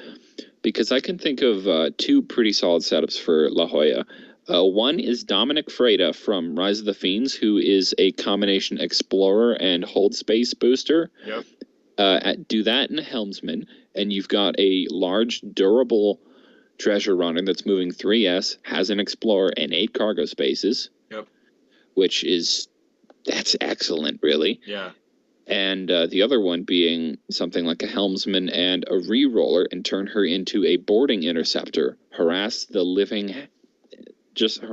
hell out of treasure runners with that. Yeah, that's a good idea too. One thing I've done with the ship is use Castro, which we'll talk about soon. He gives the SAT ability for 3 points, and then Castro, and then Vaccaro, the 0 LR re-roller from Barbary Coast, and then you can get SAT with re-roll for just 1 cargo space and only 3 points, and then add like a helmsman probably, and maybe even an explorer too, and then you still have plenty of cargo left to get gold, and then you have a big gold runner moving up to 6S in 1 turn, which is pretty nice. Yeah. Okay. El Tirador. yeah, okay. Yeah, I was having trouble. Once per turn, when this ship hits an enemy ship, eliminate 1 crew from that ship. Good ability, average guns, average space and move. Yeah. But a slightly below average cost. Yeah, I think it's a pretty decent ship, pretty much like dirt cheap, solid firepower. I'm not sure I'd pick her over an equivalent English ship, though. No, not really. Yeah. Not a terrible Good option. if you pull her from the pack and usable, but yeah, not a first choice. Okay, La Aguila. La Aguila. Okay, I'm going to stop trying to make a joke. Faction ability time. When touching a pirate ship, this may load as much of that ship's treasure she can carry. Yeah. Again, if you knew you're up against a pirate player, sure, because that's just kind of a lame ability on a ship that's otherwise just barely above average. Good hold space, good armament, but kind of an average point cost and move speed.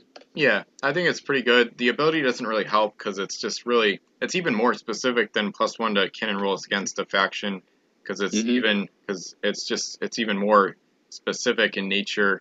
But I think it's a pretty good ship for what you get, because it's a decent hybrid. You have enough cannons and enough cargo spaces to make it into a good multi-purpose ship.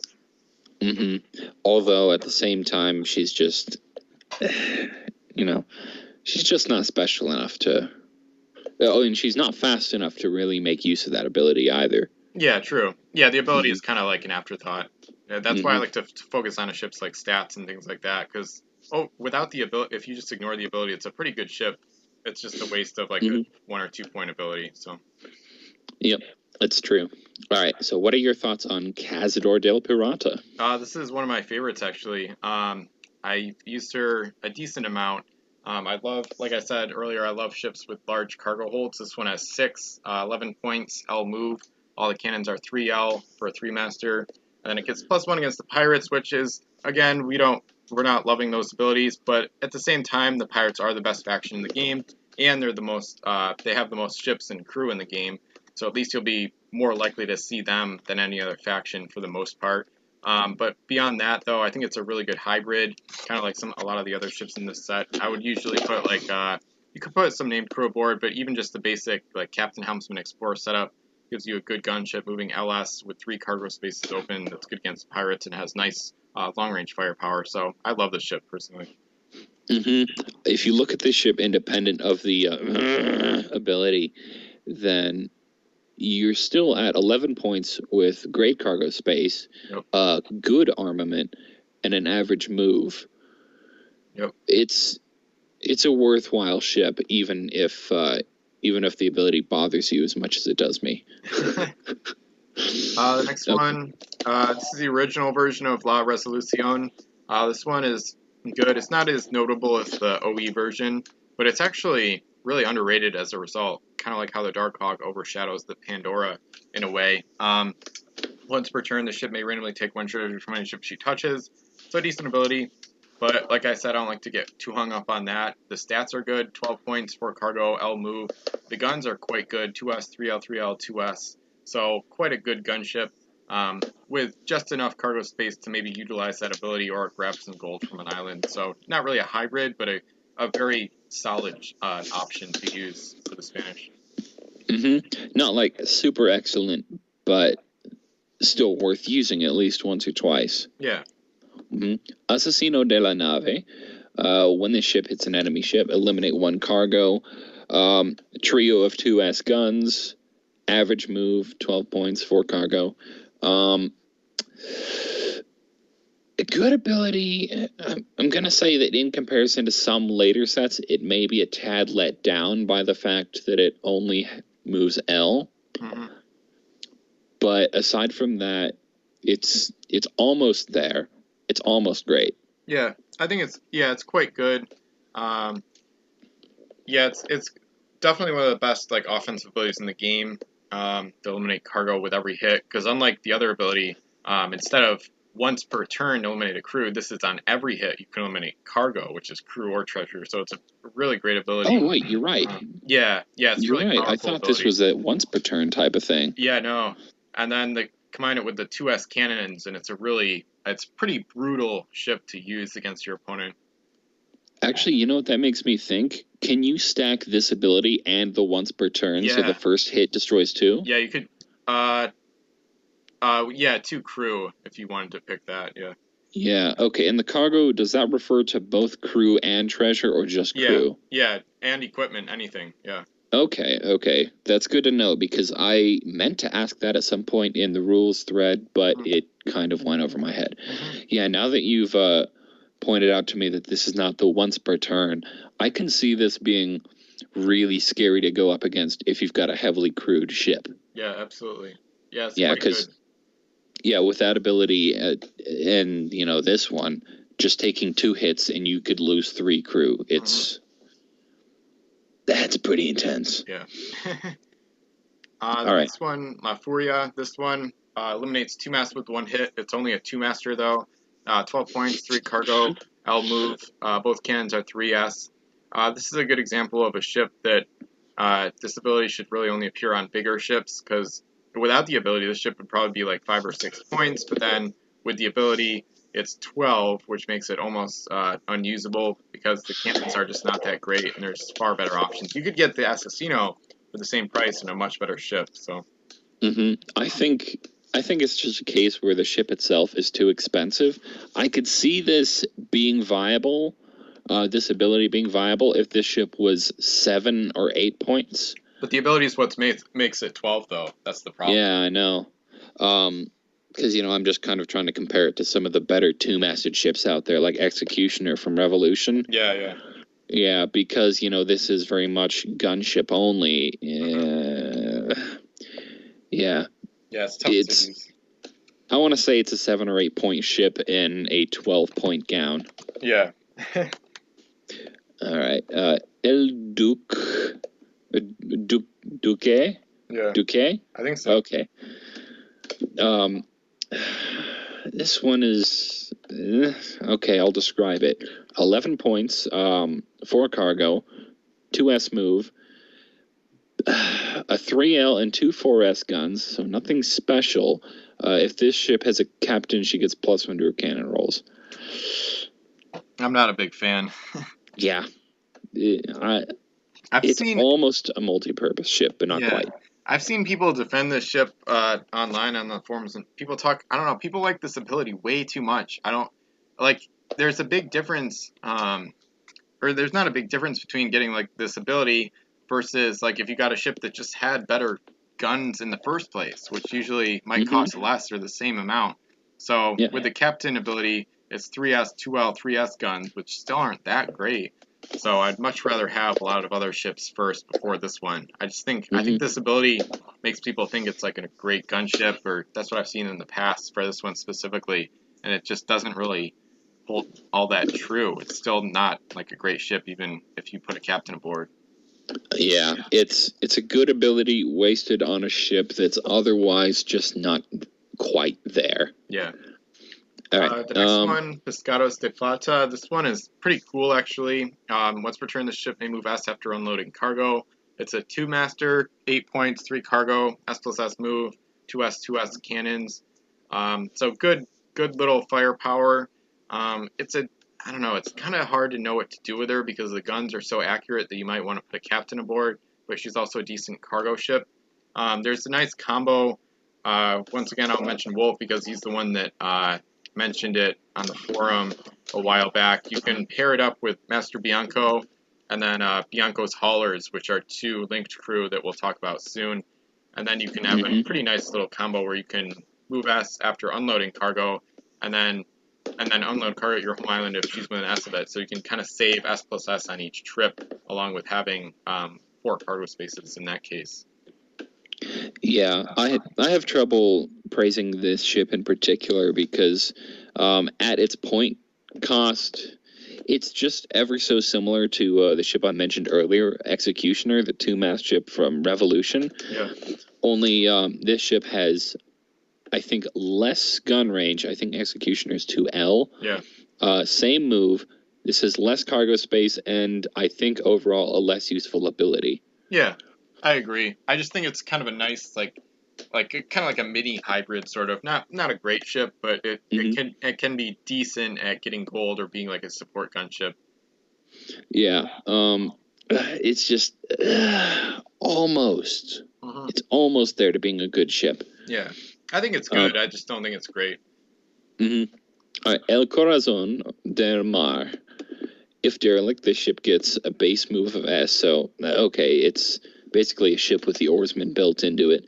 8 points, 3 cargo space, L move, pair of 2S guns, and a 4L in the middle. Yeah. I actually kind of like this ship for like cheap firepower because it's not great at all, but it's really not too bad because you have 2 quite good guns, and then the other one's not good, but you still have a 33% chance of hitting, and it's L range, which is nice. So nothing special, but once again, decent cheap firepower. Yeah, I'm gonna say that we could maybe compare this to a Pescados, in that they have the same firepower and hold space and cost, but this one has what is probably a more useful ability overall, and it also has an extra mass that you can kind of use as a shield for your better guns. Yeah. I can almost see this being more viable than Pescados. Yeah, I could see that too. Yeah, the Pescados is usually better with gold, and then the Corazon is probably better as a sport gunship. Yep, probably. Okay, El Picador.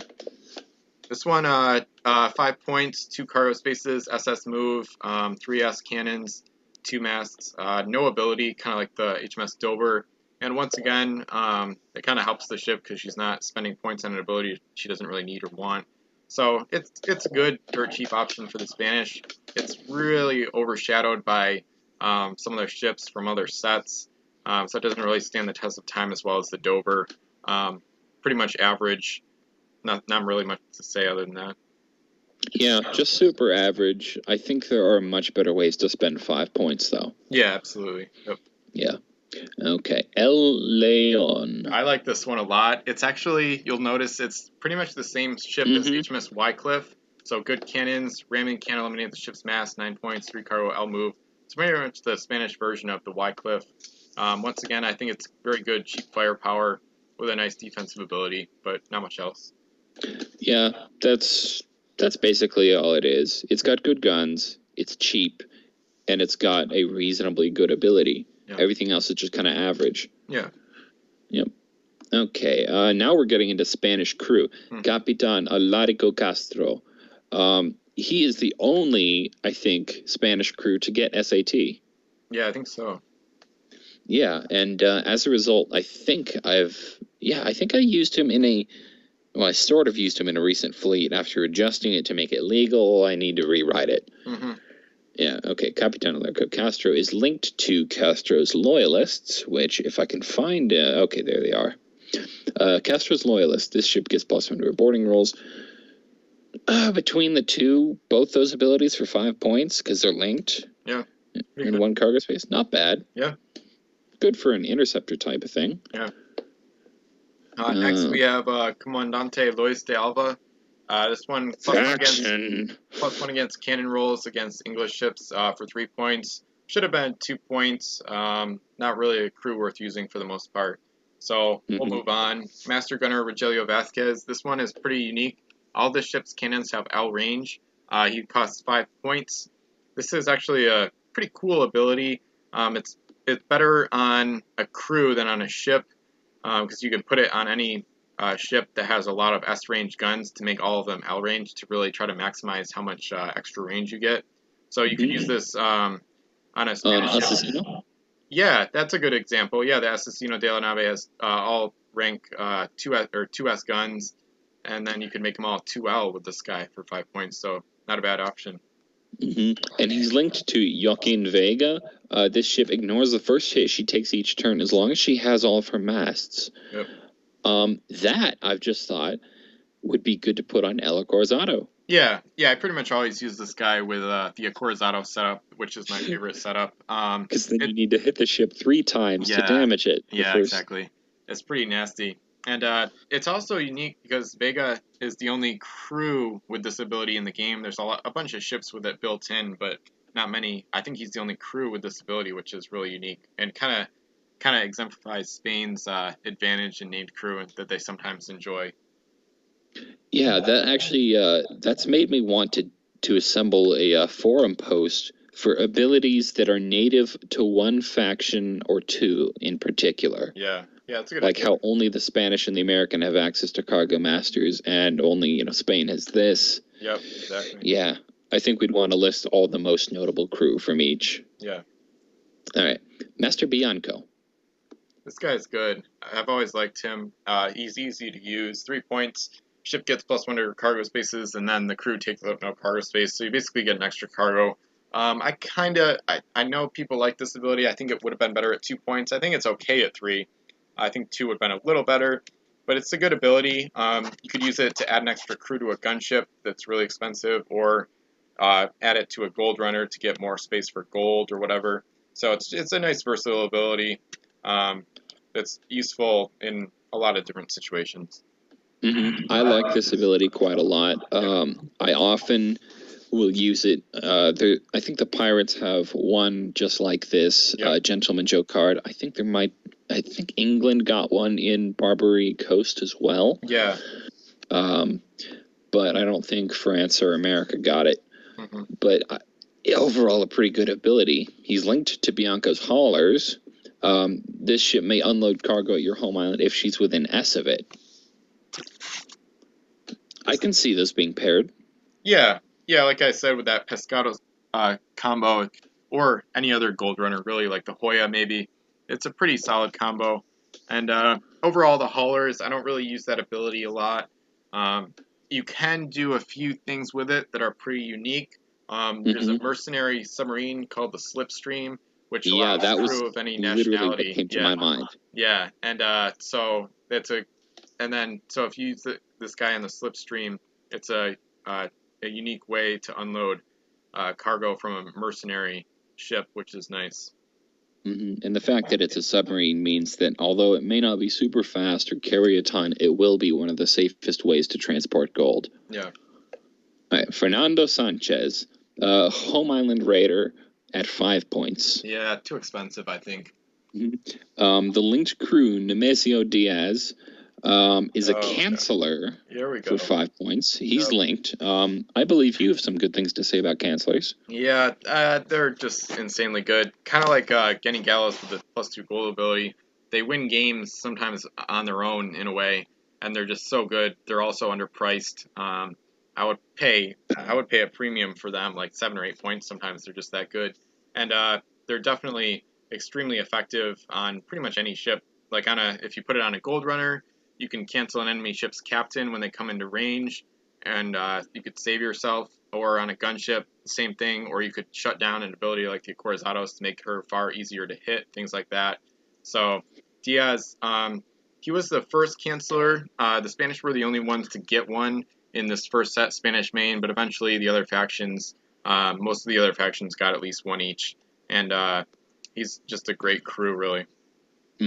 As far as using them together, I'm not totally sure that that's Yeah, a I think good it's use totally. of points. I think it's totally pointless. It doesn't make sense to use them together at all because you probably wouldn't use Fernando Sanchez on a gunship like Diaz, and then even if you did Diaz, it just doesn't really make much sense. So once again, links are usually overrated. All right, Almirante Devante Del Nero. This ship gets a faction bonus, so I'm not even going to bother reading anymore about it. Oh Christ. We already did Castro's Loyalists, so that means, let's see, is there further down? Gonzalo Mora, I think, is the next one we haven't done. Nice. When this ship hits another ship, you choose which mast is eliminated. 2 points. Yeah, nothing too special or interesting, just kind of a nice little option to have if you have 2 points and don't need like oarsman or a helmsman or whatever, or equipment. You might want to get this, or maybe with a 0LR +5, you could bring him in if you see an opponent's ship that has like a 2L cannon and a bunch of other bad ones or something. You know, not a bad option, just a nice little crew that exists. Or as an alternative, also for 2 points, Comandante Antonio de Silva. Yeah. Once per turn, when this ship hits an enemy ship, eliminate 1 crew from that ship. Yeah, really great option as well. Even better, definitely. Assassino, as we were saying. Yep, this is one of those crew that would pair well with it. Now for page 2. Okay, now we're going to start talking about the few unique treasures that are in Spanish Main. Yep. I'll let you open up with shipping charts. Yeah, once per turn, this ship may look at 1 face-down cargo on any ship. So a spying ability, just like the Lucky the Parrot and the Ravensneck. It's a nice ability to have, and then to get it for free on a UT is pretty good. I'm actually going to go to the next one as well. Marksman's Map is similar. Once per turn, ship may look at 1 face-down cargo on any island. So then, depending on what you're looking for, you could maybe get both of them to really check things out and find like UT combos or like a 7-coin, things like that. So, decent. They usually won't dramatically affect the game, but decent UTs overall. Yeah, that makes me think I should maybe consider adding shipping charts to that recent pirate fleet that I did, because that would potentially make it even better. Forged Papers. This ship gains the Explorer special ability. I don't like this one actually. I mean, it's not like great, but if you found it on your first time exploring an island on a ship that didn't have an Explorer, it's pretty good because it doesn't take up any space. Yeah, it's nice, but like the problem I've had with it is like every time I find it, it's with a ship that has an Explorer, so it's incredibly like annoying. Yeah. Yeah. Yeah, I think it's probably just a little bit forgettable. Yeah. Homemade Flag. Yeah, this one says all cannon ranges are reduced to S when attacking this ship. This one is pretty cool as like a defensive ability to pick up. I'm not a huge fan of it, but it's good, I guess. Yeah, it's... I can think of more interesting, more potent defensive UTs. Yeah. A lot of those appeared in Mysterious Islands. Rum. You basically lose an action, and then it's worth gold. So it's worth 6 minus the number of crew you have aboard a ship. So odds are pretty good that it'll be worth anywhere between 3 and 6. Yeah. But you do lose 1 turn with that ship. Yeah. Yeah, it's kind of an interesting one. I don't really like it a lot because that lost action can hurt you.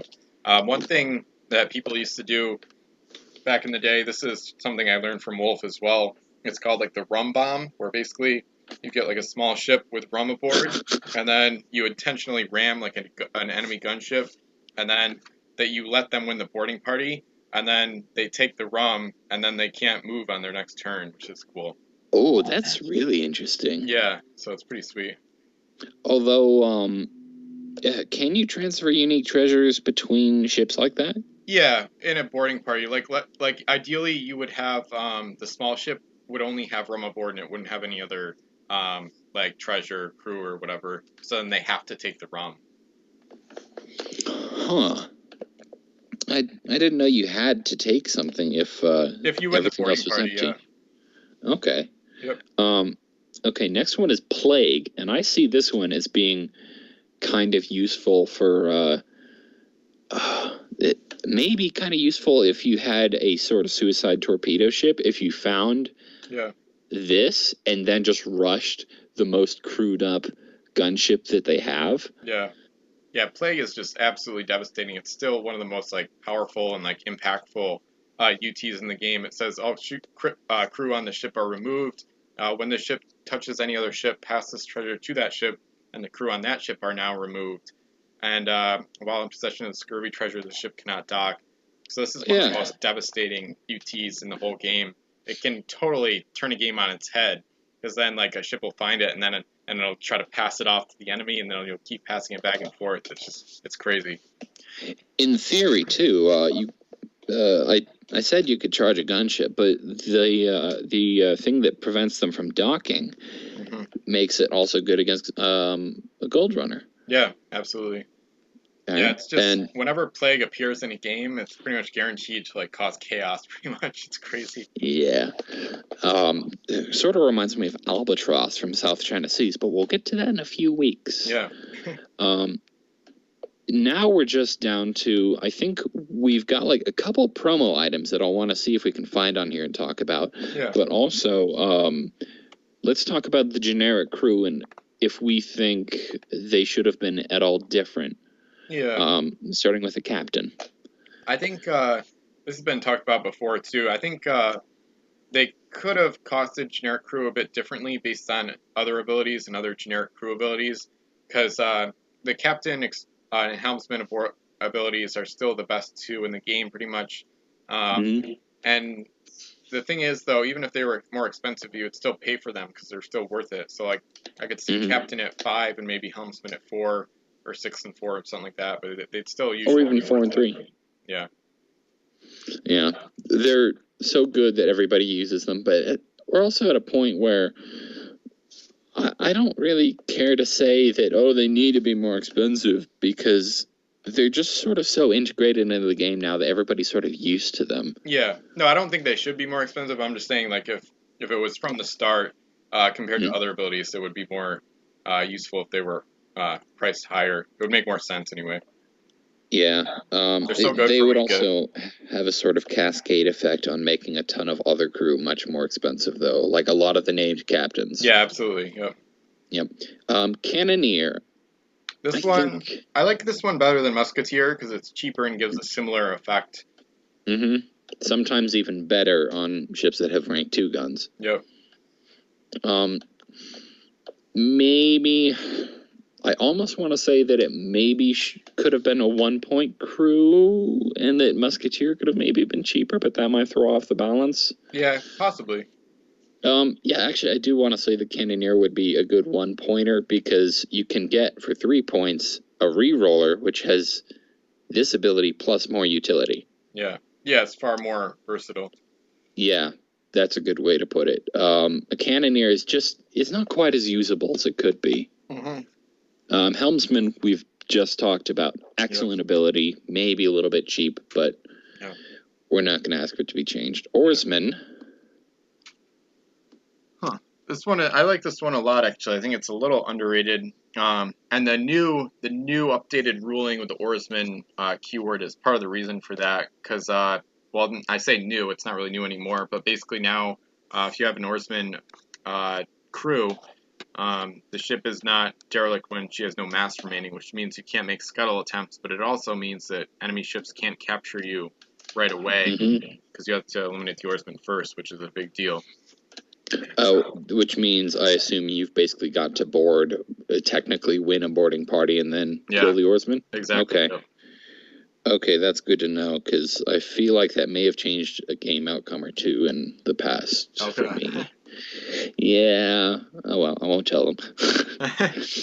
All right, Musketeer. A bit overpriced, maybe? Yeah, I agree. It's a 3S gun. Yeah, I don't use them very much, that's for sure. It's not a great additional gun at a not-so-great price. Yeah, exactly. I'd say a 2... I'd say a 2-point... Yeah, 2 points is fair, I want to say. I think Or at least make the Musketeer linked to the ship. Yeah, that'd be a good idea, too. Yeah. Explorer. Yeah.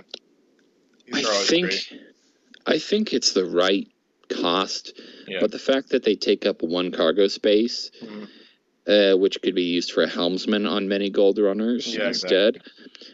I find myself using explorers not all that often. Yeah, I agree. A helmsman is usually a better choice for a gold runner. Sometimes an explorer will only be used once in a game too, which is kind of not a lot of usage to get out of it, versus a helmsman is like every turn. Although at the same time it's 1 point, so if you get all the usage you need out of something that was only 1 point, then yeah, I'd still much rather have a helmsman, because then you spend only one more point and you get it a ton of times. You know what I mean? I agree with you. I've crunched the numbers a couple times. There are some ships where if you put a helmsman on as opposed to an explorer, you'll get back to your home island like 2 turns sooner. Yeah. Yeah, there's a reason why we both prefer helmsman. Yep. And the shipwright at last. Yep. This one I've always found to be overrated by new players. They seem to think they're really good, but most games aren't long enough for them to be effective, and oftentimes if your ship is getting hit or damaged or in battle, you're not really going to have the actions or the time to use a shipwright effectively. And oftentimes if you build a fort, you can make better usage of that. But I would say in longer games, or maybe in like a longer battle where a ship can like get out of the battle line and go repair off on her own, it might be useful. But I think I probably underrate it at this point, because I think so many other people overrate it. So I think it's kind of a weird like opposite effect. So it's something I'd like to use more, but it's not amazing really. Yeah, it's really good on mercenary ships which can't dock at their home island. Yep. But outside of that, there's for the most part kind of limited use. Yeah, pretty much. Maybe if you get one onto a sea creature, or at least a sea monster with what's that called? Charity of the Gods? Maybe, but I feel like a lot of people would rather have a captain anyway. Yeah. Yep. Now, I've actually gone back to the original Spanish main set, and I'm looking at some of the promos. Yeah. Which some of them differ from their normal set counterparts. Let's see, not El Fantasma, not Ghost Crew, I don't think. Actually, I think Ghost Crew is more expensive. Or is it? Oh, I don't know. Revenant, no, I think that's the same. Yeah. But I did notice that Asesino de la Nave, the promo version, is not actually as good as the unlimited set version. Yeah, it has the ability that you thought it originally had. Yeah, actually, I think I know why, because I recently assembled the promo version. That makes sense. So I must have just kind of gotten used to the ability keyword being that, and the snipe. Is that identical to the set version? Yeah, I think the other ones are pretty much the same. Yeah, although I think there were a couple in here that were only available through... like Ghostly Encounter. Yeah, Ghostly Encounter. There's also Scry the Explorer, but that just is an Explorer. Yeah. The Bloody Throne. She's not really a good ship at all for the most part. No, she's not. Yeah. She's not. Yeah. And then the Revenge is like the same pretty much, so nothing special. You're right. It's the same. And then it's just the busts down here, which I have never actually collected. Yeah, I don't have any of those yet either. Yeah, I don't really care. Although I don't know what an advantage trophy is. Yeah. Maybe that's for like winning a tournament? I think so, something like that. I think it's like the best bust of all of them or whatever. Yeah, because it actually looks like it was painted. Yeah. I'm having trouble finding the Ghostly Encounter. Do you want to read that off? Oh, yeah. It was a UT up here. It was right after the ghost ships in the way I sorted it. Once after revealing, roll a d6 for each crew on the ship. On a result of 1, that crew is eliminated. Ghostly Encounter is worth gold equal to the crew remaining on the ship after all dice are rolled. That's kind of interesting. That's sort of a very high-risk scenario, though, because what if you had a ship that had a ton of crew on it? You'd stand a chance to lose. You know, I'm really kind of curious how you could abuse that. Yeah, it's tough to use. Maybe like a gold runner that doesn't have any crew aboard, like the Bone Marine has an explorer ability built in, something like that. Actually, I just had an idea. What if it's the Shui Jian that's the one that can take English crew, right? Yeah. Put somebody like Hermione Gold on there, the double die roller. Yeah. And then just flood the rest of the hold with oarsmen. Yeah. To the ship's point limit, not cargo limit, because oarsmen don't take up space. And then find Ghostly Encounter, and in theory, you can basically roll no ones. Huh. That's an interesting idea, actually. I never thought of that. And then you've basically got yourself, I think, a 15 or 16 point treasure in addition to whatever else was on the island. Huh. Yeah, I've that got could to be an write that interesting down. tactic. Yeah. Anyway, we've basically run through all of Spanish Main now. Mm-hmm. Yeah, that's great. Yeah, that was good fun, and I hope everybody who's listening found that as much fun as we did. Yeah. Yeah, I can't wait to do this with Crimson Coast. Yeah. All right, so This was episode 4 of the Pirate CSG podcast. Next week we might do some random topics, or we might just jump right into the Crimson Coast set review. So either way, thank you for listening, and we'll be back soon with another podcast.